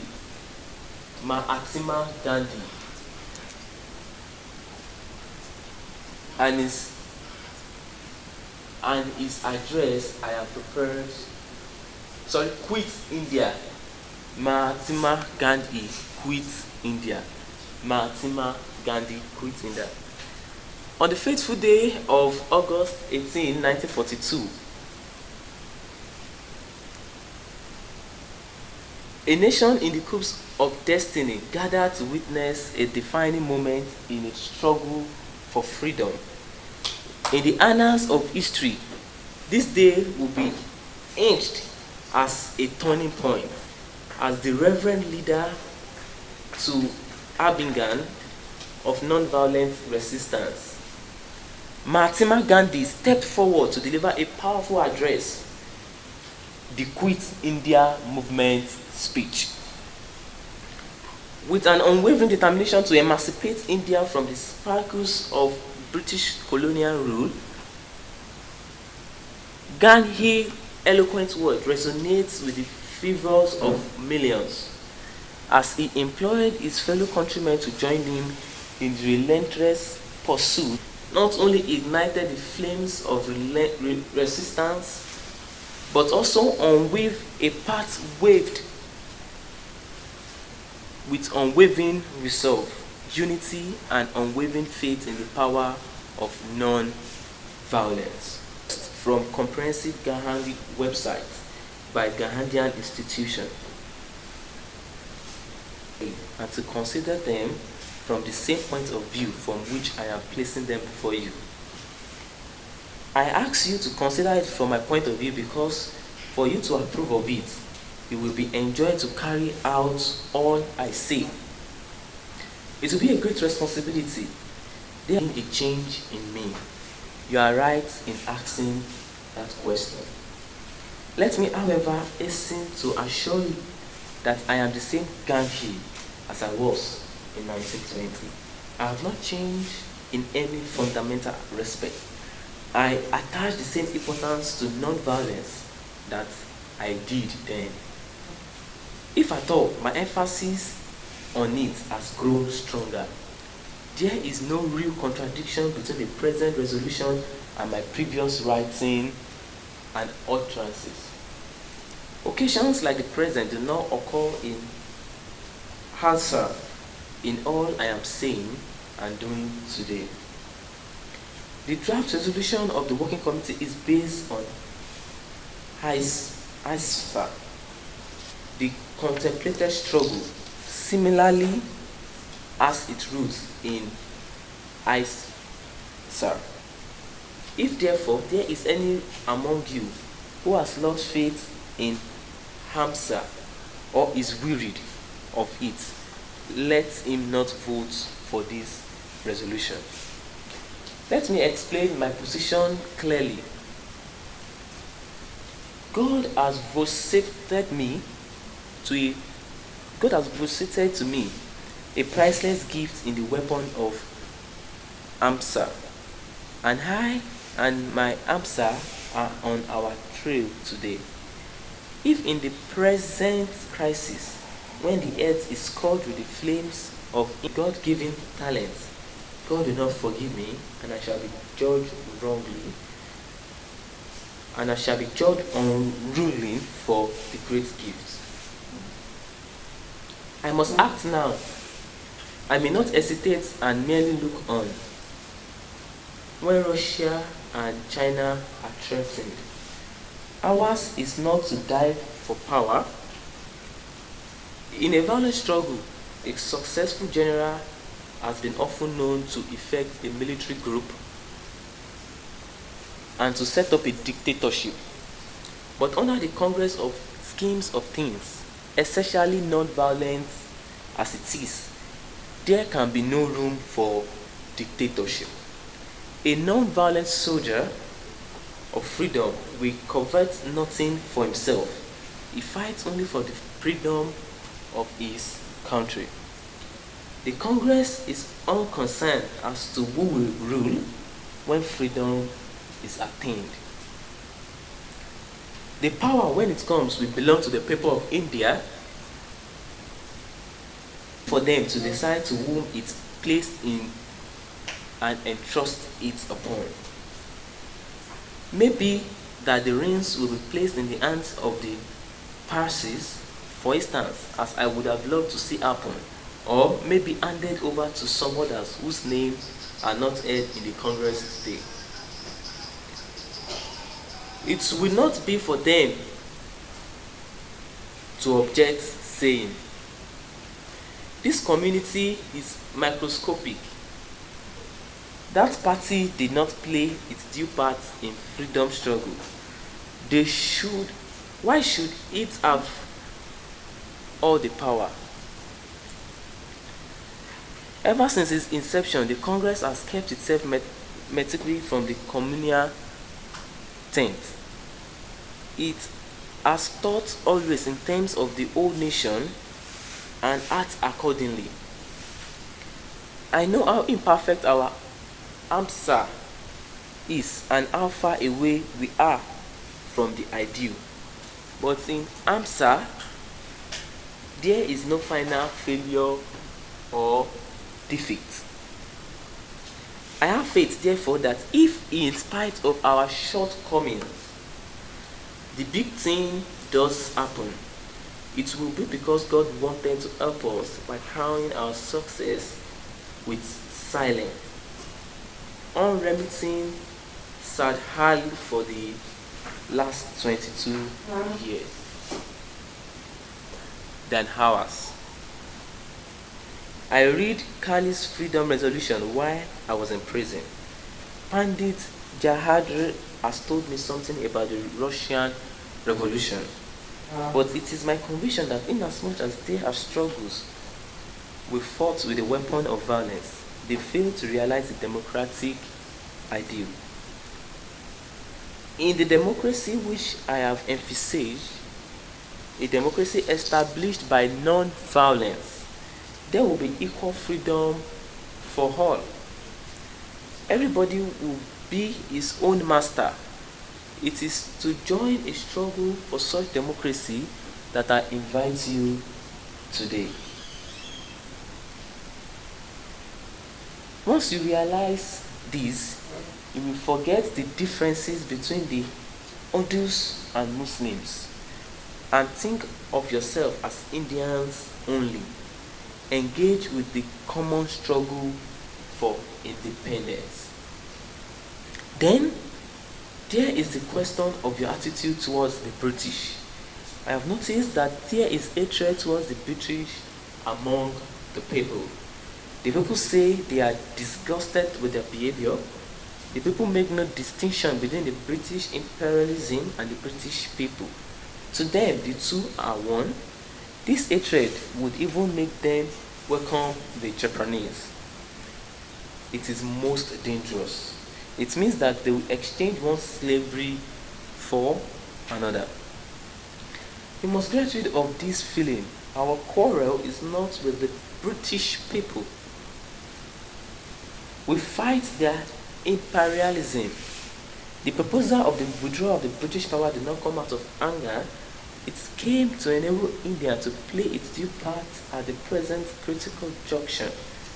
It is not a happy position for a big country like India to be merely helping with money and material obtained willy-nilly from our white. United Nations are conducting the war. We cannot revoke the true spirit of sacrifice and valor so long as we are not free.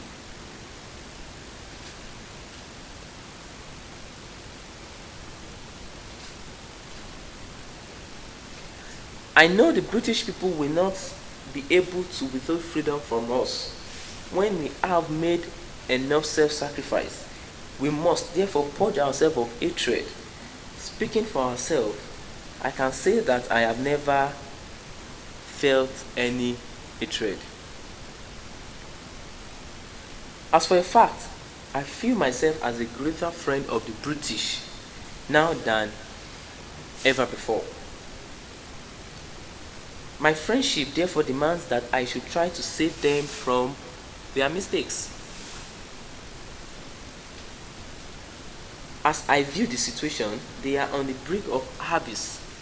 It therefore becomes my duty to warn them against anger. At a time when I may have to launch the biggest struggle of my life, I may not harbor hatred against anybody. I congratulate you on the resolution that you have just passed. I also congratulate the three comrades on the courage. They knew that there was an overwhelming majority in favor of the resolution. And I congratulate the 13 friends who voted against the resolution. And I congratulate the 13 friends who voted against the resolution.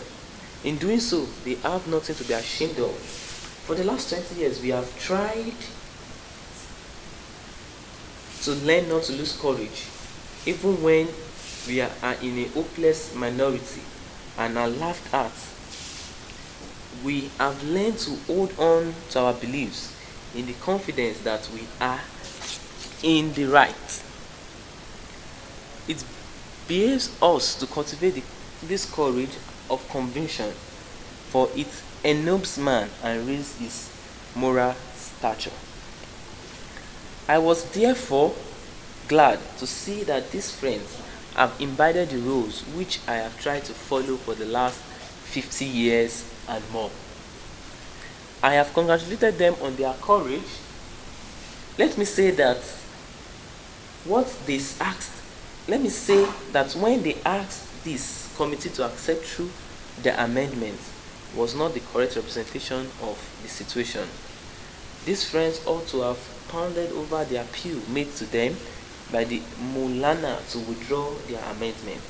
They should have carefully followed the explanation given by Jahar.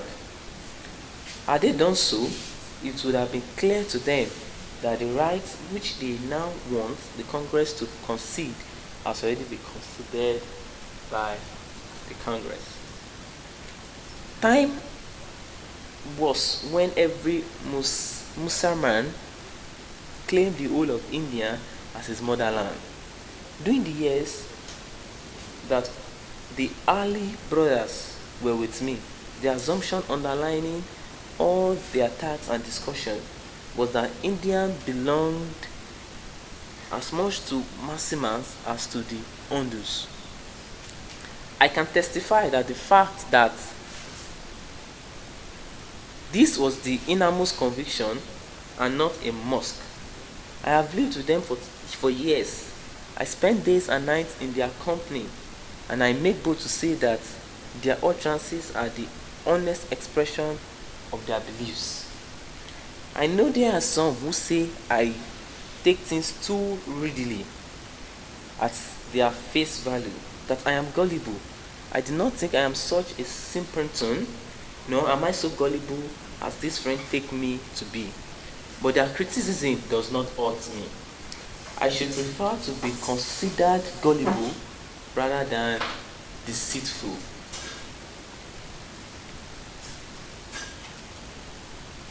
What these communist friends proposed through the amendment is nothing new.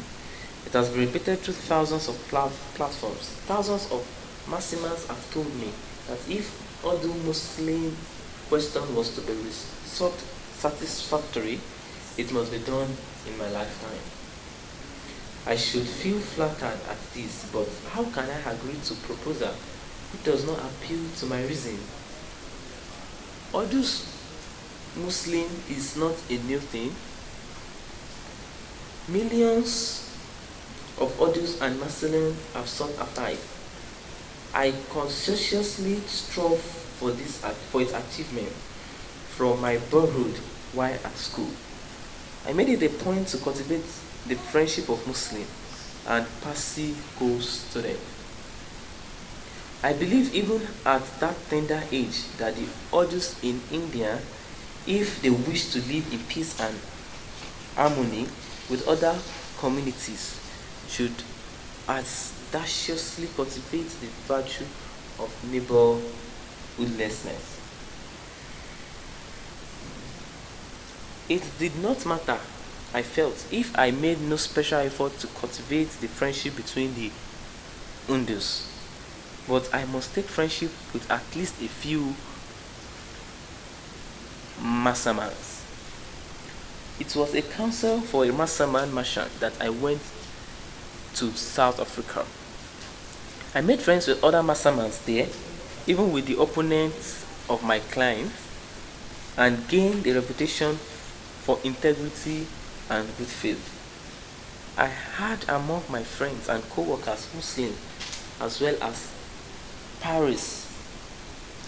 I captured their hearts, and when I left finally for India, I left them sad and shedding tears of grief at the separation. Immediately, I continued my efforts and left no stone unturned to achieve that unity. It was my lifelong aspiration for it that made me offer my fullest cooperation to the Massamans in Caliph movement.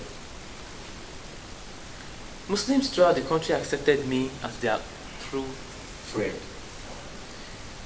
How then is it that I have now come to be regarded as so evil and detestable?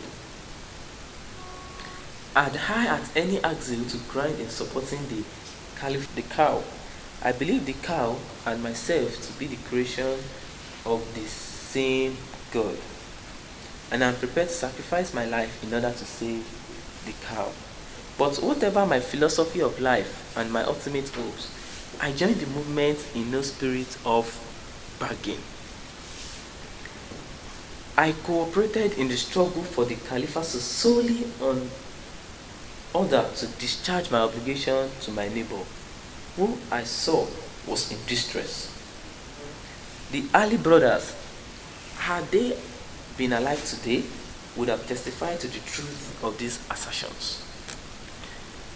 And also would many others bear me out in that it was not a bargain on my part for saving the cow. The cow, like the Caliphate, stood on her own merit as an honest man, a true neighbor, and a faithful friend. It was incumbent on me to stand by the Massimans in the honor of their trials. On those days, I shocked the others by dining time. They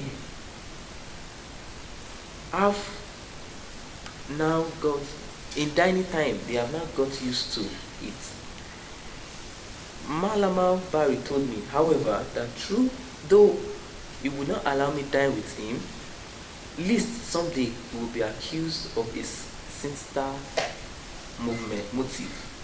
And so, whenever I had occasion to stay with him, he called a Brahmana cook and made social arrangements for separate cookings.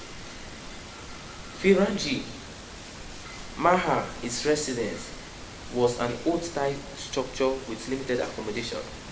Yet he cheerfully bore all hardship and carried out his resolve from. It was the spirit of courtesy, dignity, and nobility that inspired us. They respected one another's religion, feeling, and considered it a privilege to do so. Not a trace of suspicion looked in anyone's heart, whereas all the dignity, that nobility of spirit despaired now. Whereas all that dignity and nobility disappeared too now. I should ask all emperors. He himself was at one time a congressman. If today the Congress has equaled his wrath, it is because of the canker of suspicion has entered his heart. May God bless him with long life. But I am gone. He will realize and admit that I had no design on Maximan's will by his fairness and generosity. Are you a follower of that Islam or of any other?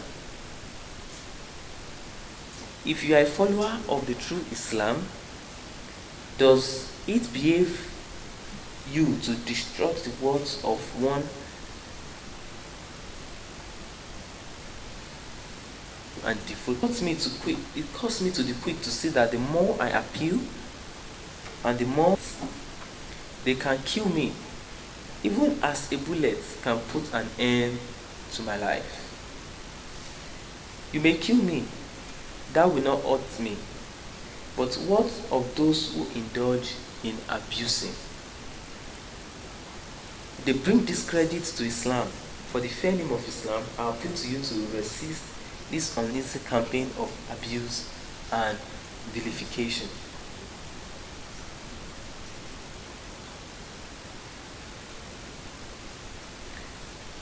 Maulana Sahib is being made a target for the fitness abuse. Why? Friendship, to seek up, to compel a friend to accept as truth what he knows is an untrue.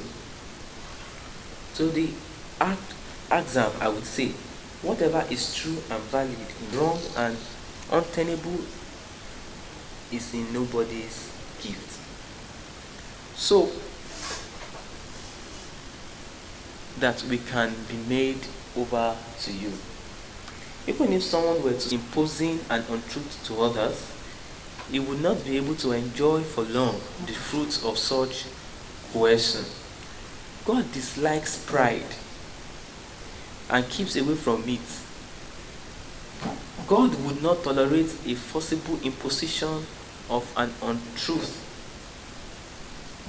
The Al-Azam says that he is compelled to say bitter things, but that he cannot help giving expression of his thoughts and his feelings. Similarly, I would say I consider myself a friend of Masalams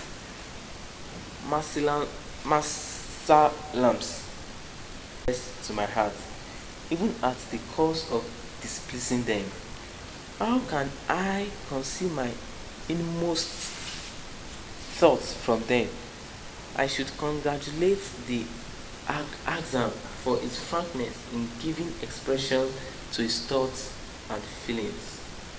Even if they sound bitter to Ravine, if they do not see eye to eye with him, if millions of Marsilians are with you, you cannot afford to ignore the handful of Marsilians who may appear to be misguided. Why should one of the following of 7 millions be afraid of a majority